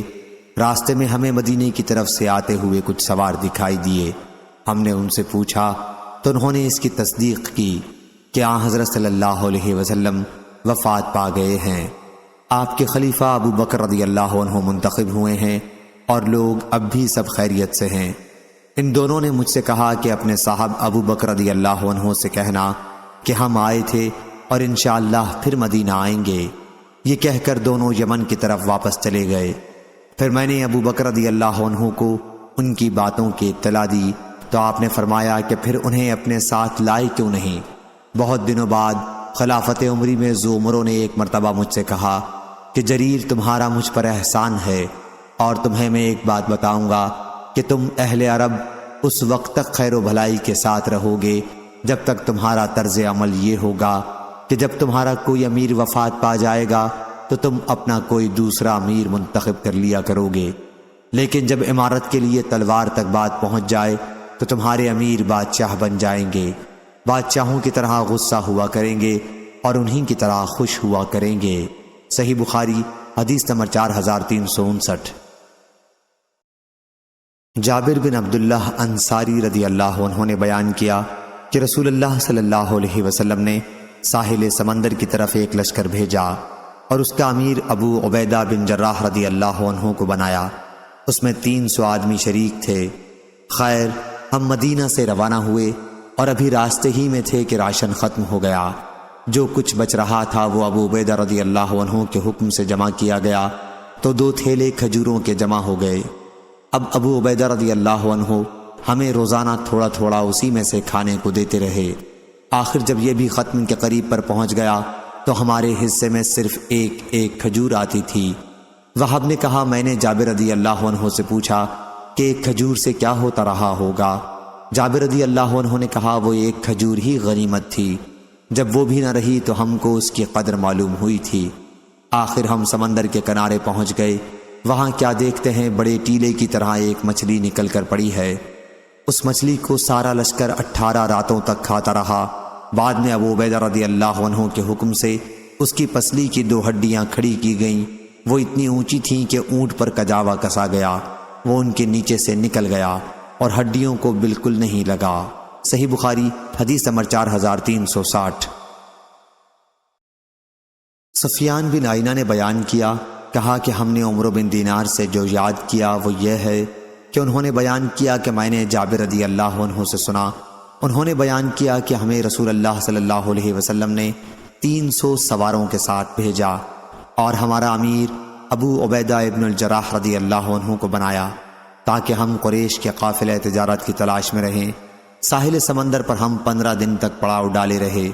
ہمیں اس سفر میں بڑی سخت بھوک اور فاقے کا سامنا کرنا پڑا، یہاں تک نوبت پہنچی کہ ہم نے ببول کے پتے کھا کر وقت گزارا، اسی لیے اس فوج کا لقب پتوں کی فوج ہو گیا۔ پھر اتفاق سے سمندر نے ہمارے لیے ایک مچھلی جیسا جانور ساحل پر پھینک دیا، اس کا نام عنبر تھا۔ ہم نے اس کو 15 دن تک کھایا اور اس کی چربی کو تیل کے طور پر اپنے جسموں پر ملا، اس سے ہمارے بدن کی طاقت و قوت پھر لوٹ آئی۔ بعد میں ابو عبیدہ رضی اللہ عنہ نے اس کی ایک پسلی نکال کر کھڑی کروائی اور جو لشکر میں سب سے لمبے آدمی تھے انہیں اس کے نیچے سے گزارا۔ سفیان بن عیینہ نے ایک مرتبہ اس طرح بیان کیا کہ ایک پسلی نکال کر کھڑی کر دی اور ایک شخص کو اونٹ پر سوار کرایا، وہ اس کے نیچے سے نکل گیا۔ جابر رضی اللہ عنہ نے بیان کیا کہ لشکر کے ایک آدمی نے پہلے 3 اونٹ ذبح کیے، پھر 3 اونٹ ذبح کیے، اور جب تیسری مرتبہ 3 اونٹ ذبح کیے تو ابو عبیدہ رضی اللہ عنہ نے انہیں روک دیا، کیونکہ اگر سب اونٹ ذبح کر دیے جاتے تو سفر کیسے ہوتا۔ اور عمرو بن دینار نے بیان کیا کہ ہم کو ابو صالح ذکوان نے خبر دی کہ قیس بن سعد رضی اللہ عنہ نے واپس آ کر اپنے والد سعد بن عبادہ رضی اللہ عنہ سے کہا کہ میں بھی لشکر میں تھا، جب لوگوں کو بھوک لگی تو ابو عبیدہ رضی اللہ عنہ نے کہا کہ اونٹ ذبح کرو۔ قیس بن سعد رضی اللہ عنہ نے بیان کیا کہ میں نے ذبح کر دیا۔ کہا کہ پھر بھوکے ہوئے تو انہوں نے کہا کہ اونٹ ذبح کرو، میں نے ذبح کیا۔ بیان کیا کہ جب پھر بھوکے ہوئے تو کہا کہ اونٹ ذبح کرو، میں نے ذبح کیا۔ پھر بھوکے ہوئے تو کہا کہ اونٹ ذبح کرو۔ پھر قیس رضی اللہ عنہ نے بیان کیا کہ اس مرتبہ مجھے امیر لشکر کی طرف سے منع کر دیا گیا۔ صحیح بخاری حدیث نمبر 4361۔ عمرو بن دینار نے خبر دی اور انہوں نے جابر بن عبداللہ انصاری رضی اللہ عنہ سے سنا، انہوں نے بیان کیا کہ ہم پتوں کی فوج میں شریک تھے، ابو عبیدہ رضی اللہ عنہ ہمارے امیر تھے۔ پھر ہمیں شدت سے بھوک لگی، آخر سمندر نے ایک ایسی مردہ مچھلی باہر پھینکی کہ ہم نے ویسی مچھلی پہلے نہیں دیکھی تھی، اسے عنبر کہتے تھے۔ وہ مچھلی ہم نے 15 دن تک کھائی، پھر ابو عبیدہ رضی اللہ عنہ نے اس کی ہڈی کھڑی کروا دی تو اونٹ کا سوار اس کے نیچے سے گزر گیا۔ ابن جریج نے بیان کیا کہ پھر مجھے ابو زبیر نے خبر دی اور انہوں نے جابر رضی اللہ عنہ سے سنا، انہوں نے بیان کیا کہ ابو عبیدہ رضی اللہ عنہ نے کہا اس مچھلی کو کھاؤ۔ پھر جب ہم مدینہ لوٹ کر آئے تو ہم نے اس کا ذکر نبی کریم صلی اللہ علیہ وسلم سے کیا۔ آپ نے فرمایا کہ وہ روزی کھاؤ جو اللہ تعالیٰ نے تمہارے لیے بھیجی ہے، اگر تمہارے پاس اس میں سے کچھ بچی ہو تو مجھے بھی کھلاؤ۔ چنانچہ ایک آدمی نے اس کا گوشت لا کر آپ کی خدمت میں پیش کیا اور آپ نے بھی اسے تناول فرمایا۔ صحیح بخاری حدیث نمبر 4362۔ فلیح بن سلیمان نے بیان کیا کہ ان سے زہری نے، ان سے حمید بن عبد الرحمن نے اور ان سے ابو ہریرہ رضی اللہ عنہ نے کہ نبی کریم صلی اللہ علیہ وسلم نے حضرت ابو بکر رضی اللہ عنہ کو حجۃ الوداع سے پہلے جس حج کا امیر بنا کر بھیجا تھا اس میں حضرت ابو بکر رضی اللہ عنہ نے مجھے کئی آدمیوں کے ساتھ قربانی کے دن منا میں یہ اعلان کرنے کے لیے بھیجا تھا کہ اس سال کے بعد کوئی مشرک بیت اللہ کا حج کرنے نہ آئے اور نہ کوئی شخص بیت اللہ کا طواف ننگے ہو کر کرے۔ صحیح بخاری حدیث نمبر 4363۔ ابو اسحاق نے بیان کیا اور ان سے برا بن عازب رضی اللہ عنہ نے بیان کیا کہ سب سے آخری سورہ جو پوری اتری وہ سورہ برات سورہ توبہ تھی، اور آخری آیت جو اتری وہ سورہ نساء کی یہ آیت ہے، یستفتونک قل اللہ یفتیکم فی کلالہ۔ صحیح بخاری حدیث نمبر 4364۔ عمران بن حسین نے بیان کیا کہ بنو تمیم کے چند لوگوں کا ایک وفد نبی کریم صلی اللہ علیہ وسلم کی خدمت میں حاضر ہوا تو آپ نے ان سے فرمایا، اے بنو تمیم بشارت قبول کرو۔ وہ کہنے لگے کہ بشارت تو آپ ہمیں دے چکے، کچھ مال بھی دیجئے۔ ان کے اس جواب پر حضور اکرم صلی اللہ علیہ وسلم کے چہرے مبارک پر ناگواری کا اثر دیکھا گیا۔ پھر یمن کے چند لوگوں کا ایک وفد حضرت صلی اللہ علیہ وسلم کی خدمت میں حاضر ہوا تو آپ نے ان سے فرمایا کہ بنو تمیم نے بشارت نہیں قبول کی، تم قبول کر لو۔ انہوں نے عرض کیا، یا رسول اللہ ہم کو بشارت قبول ہے۔ صحیح بخاری حدیث نمبر 4365۔ حضرت ابو ہریرہ رضی اللہ عنہ نے بیان کیا کہ میں اس وقت سے ہمیشہ بنو تمیم سے محبت رکھتا ہوں جب سے نبی کریم صلی اللہ علیہ وسلم کی زبانی ان کی 3 خوبیاں میں نے سنی ہیں۔ حضرت صلی اللہ علیہ وسلم نے ان کے متعلق فرمایا تھا کہ بنو تمیم دجال کے حق میں میری امت کے سب سے زیادہ سخت لوگ ثابت ہوں گے، اور بنو تمیم کی ایک قیدی خاتون عائشہ رضی اللہ عنہا کے پاس تھیں۔ حضرت صلی اللہ علیہ وسلم نے فرمایا کہ اسے آزاد کر دو، کیونکہ یہ اسماعیل علیہ السلام کی اولاد میں سے ہے اور ان کے یہاں سے زکوٰۃ وصول ہو کر آئی۔ تو آپ نے فرمایا کہ یہ قوم کی، یا یہ فرمایا کہ یہ میری قوم کی زکوٰۃ ہے۔ صحیح بخاری حدیث نمبر 4366۔ ابن جریج نے خبر دی، انہیں ابن ابی ملیکہ نے، اور انہیں عبداللہ بن زبیر رضی اللہ عنہ نے خبر دی کہ بنو تمیم کے چند سوار نبی کریم صلی اللہ علیہ وسلم کی خدمت میں حاضر ہوئے اور عرض کی کہ آپ ہمارا کوئی امیر منتخب کر دیجئے۔ ابو بکر رضی اللہ عنہ نے کہا کہ قعقاع بن معبد بن زرارہ رضی اللہ عنہ کو امیر منتخب کر دیجئے۔ عمر رضی اللہ عنہ نے عرض کیا کہ یا رسول اللہ بلکہ آپ اقرع بن حابس رضی اللہ عنہ کو ان کا امیر منتخب فرما دیجئے۔ اس پر ابو بکر رضی اللہ عنہ نے عمر رضی اللہ عنہ سے کہا کہ تمہارا مقصد صرف مجھ سے اختلاف کرنا ہے۔ عمر رضی اللہ عنہ نے کہا کہ نہیں، میری غرض مخالفت کی نہیں ہے۔ دونوں اتنا جھگڑے کہ آواز بلند ہو گئی۔ اس پر سورہ حجرات کی یہ آیت نازل ہوئی، یا ایھا الذین آمنوا لا تقدموا، آخر آیت تک۔ صحیح بخاری حدیث نمبر 4367۔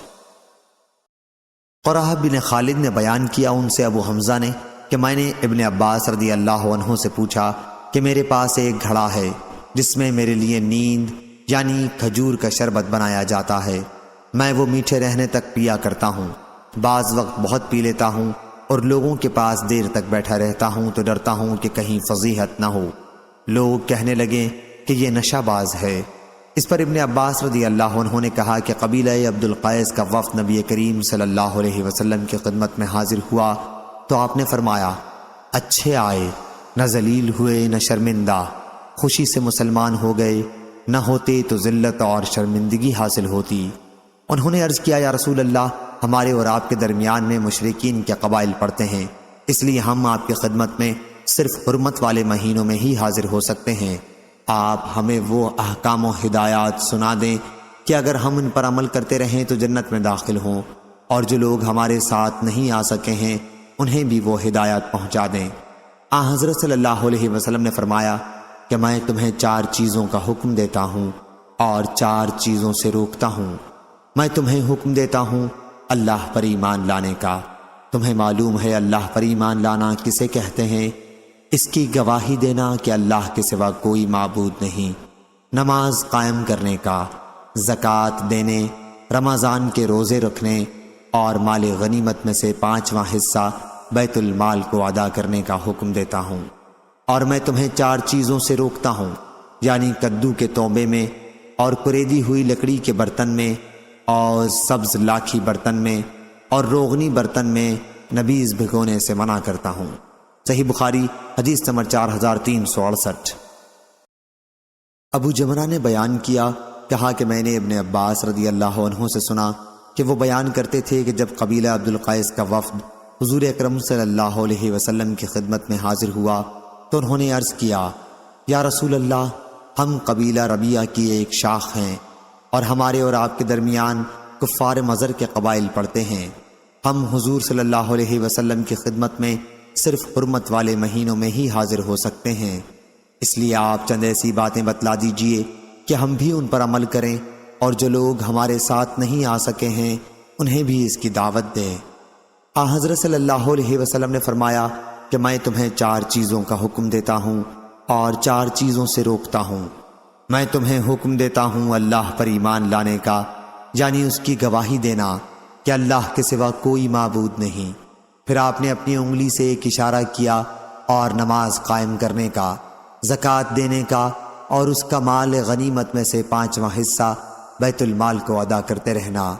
اور میں تمہیں دبا، نقیر، مزفت اور حنتم کے برتنوں کے استعمال سے روکتا ہوں۔ صحیح بخاری حدیث نمبر 4369۔ قریب ابن عباس کے غلام نے بیان کیا کہ ابن عباس، عبد الرحمن بن اظہر اور مسعود بن مخرمہ نے انہیں عائشہ رضی اللہ عنہا کی خدمت میں بھیجا اور کہا کہ ام المومنین سے ہمارا سب کا سلام کہنا، اور عصر کے بعد 2 رکعتوں کے متعلق ان سے پوچھنا، اور یہ کہ ہمیں معلوم ہوا ہے کہ آپ انہیں پڑھتی ہیں، اور ہمیں یہ بھی معلوم ہوا ہے کہ رسول اللہ صلی اللہ علیہ وسلم نے انہیں پڑھنے سے روکا تھا۔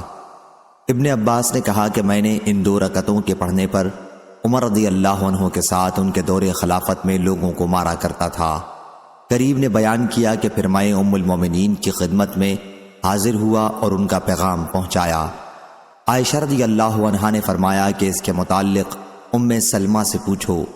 میں نے ان حضرات کو آ کر اس کی اطلاع دی تو انہوں نے مجھ کو ام سلمہ کی خدمت میں بھیجا، وہ باتیں پوچھنے کے لیے جو عائشہ سے انہوں نے پوچھوائی تھیں۔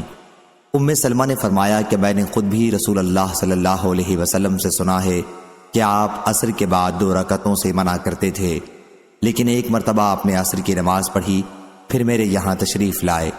میرے پاس اس وقت قبیلہ بنو حرام کی کچھ عورتیں بیٹھی ہوئی تھیں اور آپ نے 2 رکعت نماز پڑھی۔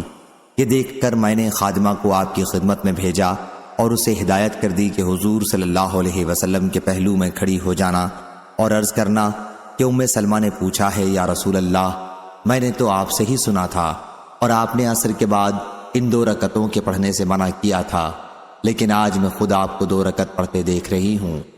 اگر آن حضرت صلی اللہ علیہ وسلم ہاتھ سے اشارہ کریں تو پھر پیچھے ہٹ جانا۔ خادمہ نے میری ہدایت کے مطابق کیا اور حضور صلی اللہ علیہ وسلم نے ہاتھ سے اشارہ کیا تو وہ پیچھے ہٹ گئی۔ پھر جب فارغ ہوئے تو فرمایا، اے ابو امیہ کی بیٹی، عصر کے بعد کی 2 رکعتوں کے متعلق تم نے سوال کیا ہے۔ وجہ یہ ہوئی تھی کہ قبیلہ عبد القیس کے کچھ لوگ میرے یہاں اپنی قوم کا اسلام لے کر آئے تھے، اور ان کی وجہ سے ظہر کے بعد کی 2 رکعتیں میں نہیں پڑھ سکا تھا۔ یہ وہی 2 رکعتیں ہیں۔ صحیح بخاری حدیث نمبر 4370۔ حضرت عبداللہ بن عباس رضی اللہ عنہ نے بیان کیا کہ رسول اللہ صلی اللہ علیہ وسلم کی مسجد یعنی مسجد نبوی کے بعد سب سے پہلا جمعہ حواسی کی مسجد میں عبد القیس میں قائم ہوا۔ حواسی بحرین کا ایک گاؤں تھا۔ صحیح بخاری حدیث نمبر 4371۔ سعید بن ابی سعید نے بیان کیا، انہوں نے ابو ہریرہ رضی اللہ عنہ سے سنا، انہوں نے بیان کیا کہ نبی کریم صلی اللہ علیہ وسلم نے نجد کی طرف کچھ سوار بھیجے۔ وہ قبیلہ بنو حنیفہ کے سرداروں میں سے ایک شخص سمامہ بن اسال نامی کو پکڑ کر لائے اور مسجد نبوی کے ایک ستون سے باندھ دیا۔ حضور اکرم صلی اللہ علیہ وسلم باہر تشریف لائے اور پوچھا، تو کیا سمجھتا ہے، میں تیرے ساتھ کیا کروں گا؟ انہوں نے کہا، محمد میرے پاس خیر ہے، اس کے باوجود اگر آپ مجھے قتل کر دیں تو آپ ایک شخص کو قتل کریں گے جو خونی ہے، اس نے جنگ میں مسلمانوں کو مارا ہے، اور اگر آپ مجھ پر احسان کریں گے تو ایک ایسے شخص پر احسان کریں گے جو احسان کرنے والے کا شکر ادا کرتا ہے۔ لیکن اگر آپ کو مال مطلوب ہے تو جتنا چاہیں مجھ سے مال طلب کر سکتے ہیں۔ حضور اکرم صلی اللہ علیہ وسلم وہاں سے چلے آئے۔ دوسرے دن آپ نے پھر پوچھا، ثمامہ اب تو کیا سمجھتا ہے؟ انہوں نے کہا، وہی جو میں پہلے کہہ چکا ہوں کہ اگر آپ نے احسان کیا تو ایک ایسے شخص پر احسان کریں گے جو شکر ادا کرتا ہے۔ حضرت صلی اللہ علیہ وسلم پھر چلے گئے۔ تیسرے دن پھر آپ نے ان سے پوچھا، اب تو کیا سمجھتا ہے ثمامہ؟ انہوں نے کہا کہ وہی جو میں آپ سے پہلے کہہ چکا ہوں۔ حضرت صلی اللہ علیہ وسلم نے صحابہ رضی اللہ عنہم سے فرمایا کہ ثمامہ کو چھوڑ دو۔ رسی کھول دی گئی تو وہ مسجد نبوی سے قریب ایک باغ میں گئے اور غسل کر کے مسجد نبوی میں حاضر ہوئے اور پڑھا، اشہد ان لا الہ الا اللہ واشہد ان محمد رسول اللہ، اور کہا، اے محمد، اللہ کی قسم روئے زمین پر کوئی چہرہ آپ کے چہرے سے زیادہ میرے لیے برا نہیں تھا، لیکن آج آپ کے چہرے سے زیادہ مجھے کوئی چہرہ محبوب نہیں ہے۔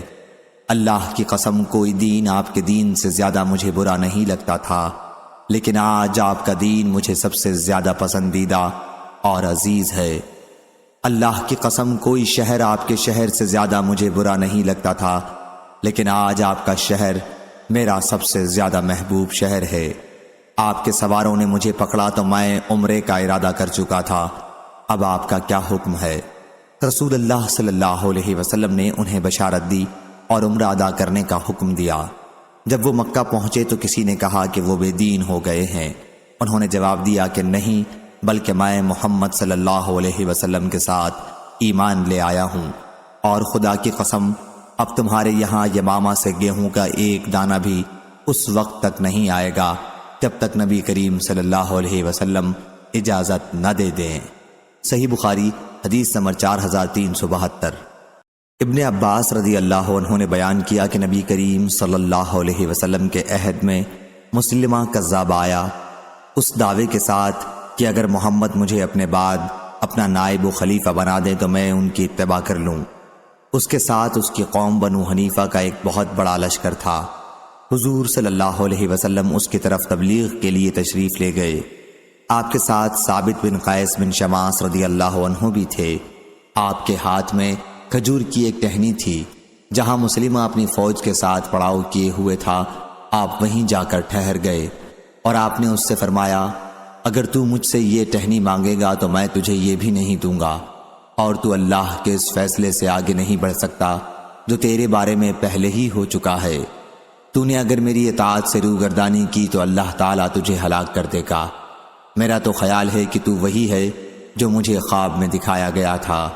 اب تیری باتوں کا جواب میری طرف سے ثابت بن قیس رضی اللہ عنہ دیں گے۔ پھر آپ واپس تشریف لائے۔ صحیح بخاری حدیث نمبر 4373۔ ابن عباس رضی اللہ عنہ نے بیان کیا کہ پھر میں نے رسول اللہ صلی اللہ علیہ وسلم کے اس ارشاد کے متعلق پوچھا کہ میرا خیال تو یہ ہے کہ تو وہی ہے جو مجھے خواب میں دکھایا گیا تھا۔ تو ابو ہریرہ رضی اللہ عنہ نے مجھے بتایا کہ رسول اللہ صلی اللہ علیہ وسلم نے فرمایا، میں سویا ہوا تھا کہ میں نے اپنے ہاتھوں میں سونے کے 2 کنگن دیکھے، مجھے انہیں دیکھ کر بڑا دکھ ہوا۔ پھر خواب ہی میں مجھ پر وحی کی گئی کہ میں ان میں پھونک مار دوں، چنانچہ میں نے ان پر پھونکا تو وہ اڑ گئے۔ میں نے اس کی تعبیر 2 جھوٹوں سے لی جو میرے بعد نکلیں گے، ایک اسود انسی تھا اور دوسرا مسلمہ کذاب، جن ہر 2 کو خدا نے پھونک کی طرح ختم کر دیا۔ صحیح بخاری حدیث نمبر 4374۔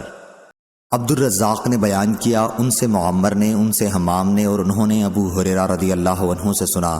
انہوں نے بیان کیا کہ رسول اللہ صلی اللہ علیہ وسلم نے فرمایا، خواب میں میرے پاس زمین کے خزانے لائے گئے اور میرے ہاتھوں میں سونے کے 2 کنگن رکھ دیے گئے۔ یہ مجھ پر بڑا شاق گزرا۔ اس کے بعد مجھے وحی کی گئی کہ میں ان میں پھونک مار دوں۔ میں نے پھونکا تو وہ اڑ گئے۔ میں نے اس کی تعبیر 2 جھوٹوں سے لی جن کے درمیان میں ہوں، یعنی صاحب صنعاء اسود انسی اور صاحب یمامہ مسلمہ کذاب۔ صحیح بخاری حدیث نمبر 4375۔ ابو رجاء الطاردی رضی اللہ عنہ نے بیان کیا کہ ہم پہلے پتھر کی پوجا کرتے تھے، اور اگر کوئی پتھر ہمیں اس سے اچھا مل جاتا تو اسے پھینک دیتے اور اس دوسرے کی پوجا شروع کر دیتے۔ اگر ہمیں پتھر نہ ملتا تو مٹی کا ایک ٹیلا بنا لیتے اور بکری لا کر اس پر دھوتے۔ اور اس کے گرد طواف کرتے۔ جب رجب کا مہینہ آ جاتا تو ہم کہتے یہ مہینہ نیزوں کو دور رکھنے کا ہے، چنانچہ ہمارے پاس لوہے سے بنے ہوئے جتنے بھی نیزے یا تیر ہوتے ہم رجب کے مہینے میں انہیں اپنے سے دور رکھتے اور انہیں کسی طرف پھینک دیتے۔ صحیح بخاری حدیث نمبر 4376۔ ابو رجا نے بیان کیا کہ جب نبی کریم صلی اللہ علیہ وسلم مبعوث ہوئے تو میں ابھی کم عمر تھا اور اپنے گھر کے اونٹ چرایا کرتا تھا۔ پھر جب ہم نے آپ کی فتح مکہ کی خبر سنی تو ہم آپ کو چھوڑ کر دوزخ میں چلے گئے، یعنی مسلمہ کذاب کے تابعدار بن گئے۔ صحیح بخاری حدیث نمبر 4377۔ عبید اللہ بن عبداللہ بن عتبہ نے بیان کیا کہ ہمیں معلوم ہے کہ جب مسلمہ کذاب مدینہ آیا تو بنت حارث کے گھر اس نے قیام کیا، کیونکہ بنت حارث بن قریظ اس کی بیوی تھی۔ یہی عبداللہ بن عامر کی بھی ماں ہے۔ پھر حضور صلی اللہ علیہ وسلم اس کے یہاں تشریف لائے تبلیغ کے لیے۔ آپ کے ساتھ ثابت بن قیس بن شماس رضی اللہ عنہ بھی تھے۔ ثابت وہی ہیں جو حضور صلی اللہ علیہ وسلم کے خطیب کے نام سے مشہور تھے۔ حضور اکرم صلی اللہ علیہ وسلم کے ہاتھ میں ایک چھڑی تھی۔ حضور صلی اللہ علیہ وسلم اس کے پاس آ کر ٹھہر گئے اور اس سے گفتگو کی، اسلام کی دعوت دی۔ مسلمہ نے کہا کہ میں اس شرط پر مسلمان ہوتا ہوں کہ آپ کے بعد مجھ کو حکومت ملے۔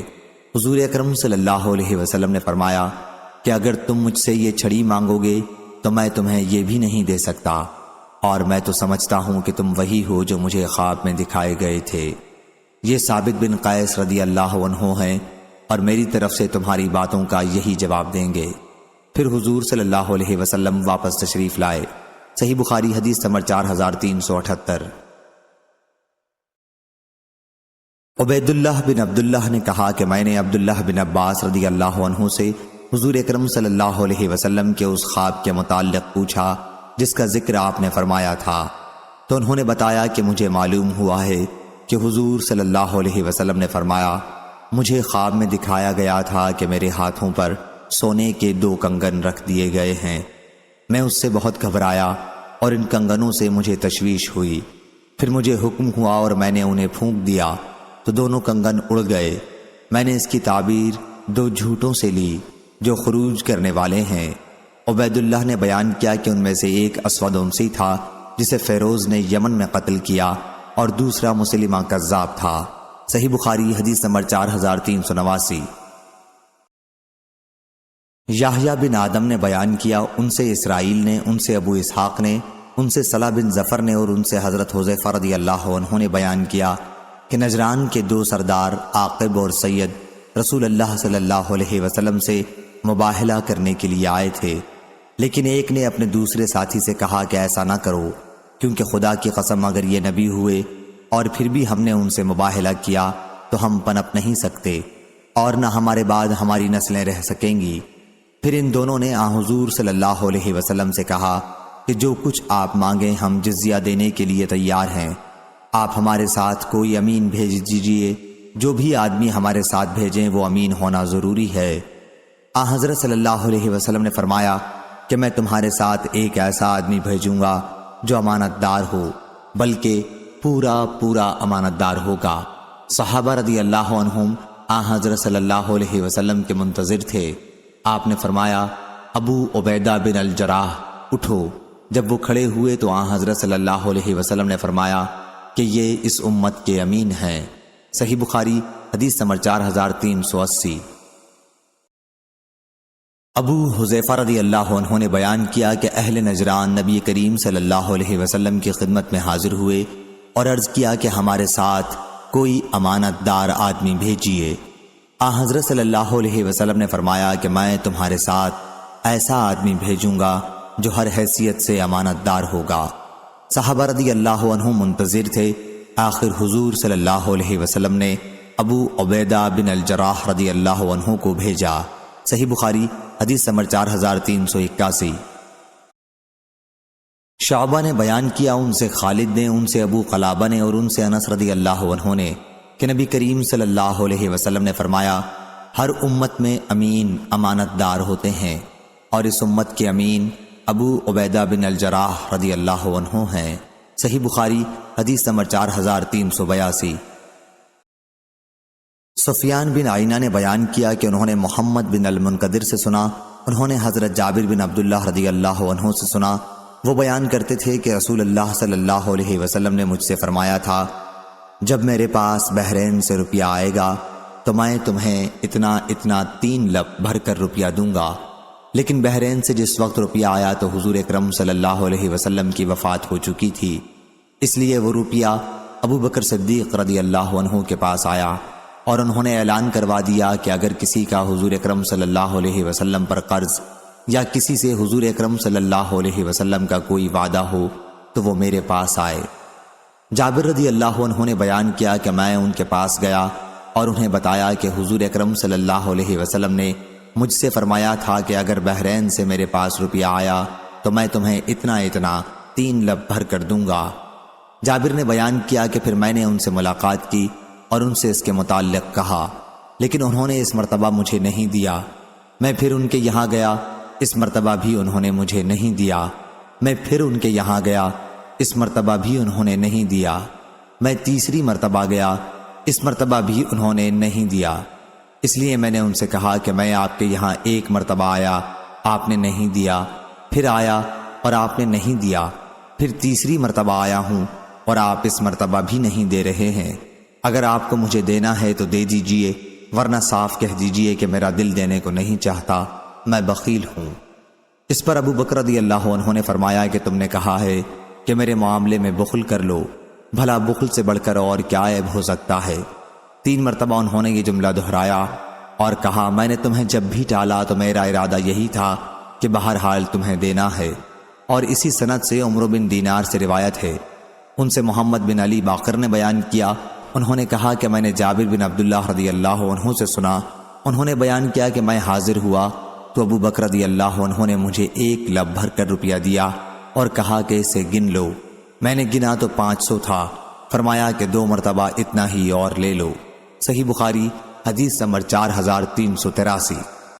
یحییٰ بن آدم نے بیان کیا، کہا ہم سے یحییٰ بن زکریا بن ابی زائدہ نے بیان کیا، ان سے ان کے والد نے، اور ان سے ابو اسحاق عمرو بن عبداللہ نے، ان سے اسود بن یزید نے، اور ان سے ابو موسیٰ اشعری رضی اللہ عنہ نے، کہ میں اور میرے بھائی ابو رحم یا ابو بردہ یمن سے آئے تو ہم ابتدا میں بہت دنوں تک یہ سمجھتے رہے کہ ابن مسعود رضی اللہ عنہ اور ان کی والدہ ام عبداللہ رضی اللہ عنہا دونوں حضرت صلی اللہ علیہ وسلم کے اہل بیت میں سے ہیں، کیونکہ یہ حضرت صلی اللہ علیہ وسلم کے گھر میں رات دن بہت آیا جایا کرتے تھے اور ہر وقت حضور صلی اللہ علیہ وسلم کے ساتھ رہا کرتے تھے۔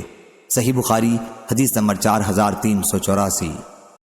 عبد السلام بن حرب نے بیان کیا، ان سے ایوب سختیانی نے، ان سے ابو قلابہ نے، اور ان سے زہدم نے، کہ جب ابو موسیٰ رضی اللہ عنہ کوفہ کے امیر بن کر عثمان رضی اللہ عنہ کے عہد خلافت میں آئے تو اس قبیلہ جرم کا انہوں نے بہت اعزاز کیا۔ زہدم کہتے ہیں کہ ہم آپ کی خدمت میں بیٹھے ہوئے تھے اور وہ مرغ کا ناشتہ کر رہے تھے، حاضرین میں ایک اور صاحب بھی بیٹھے ہوئے تھے۔ ابو موسیٰ رضی اللہ عنہ نے انہیں بھی کھانے پر بلایا تو ان صاحب نے کہا کہ جب سے میں نے مرغیوں کو کچھ گندی چیزیں کھاتے دیکھا ہے اسی وقت سے مجھے اس کے گوشت سے گھن آنے لگی ہے۔ ابو موسیٰ رضی اللہ عنہ نے کہا، آؤ بھائی، میں نے رسول اللہ صلی اللہ علیہ وسلم کو اس کا گوشت کھاتے دیکھا ہے۔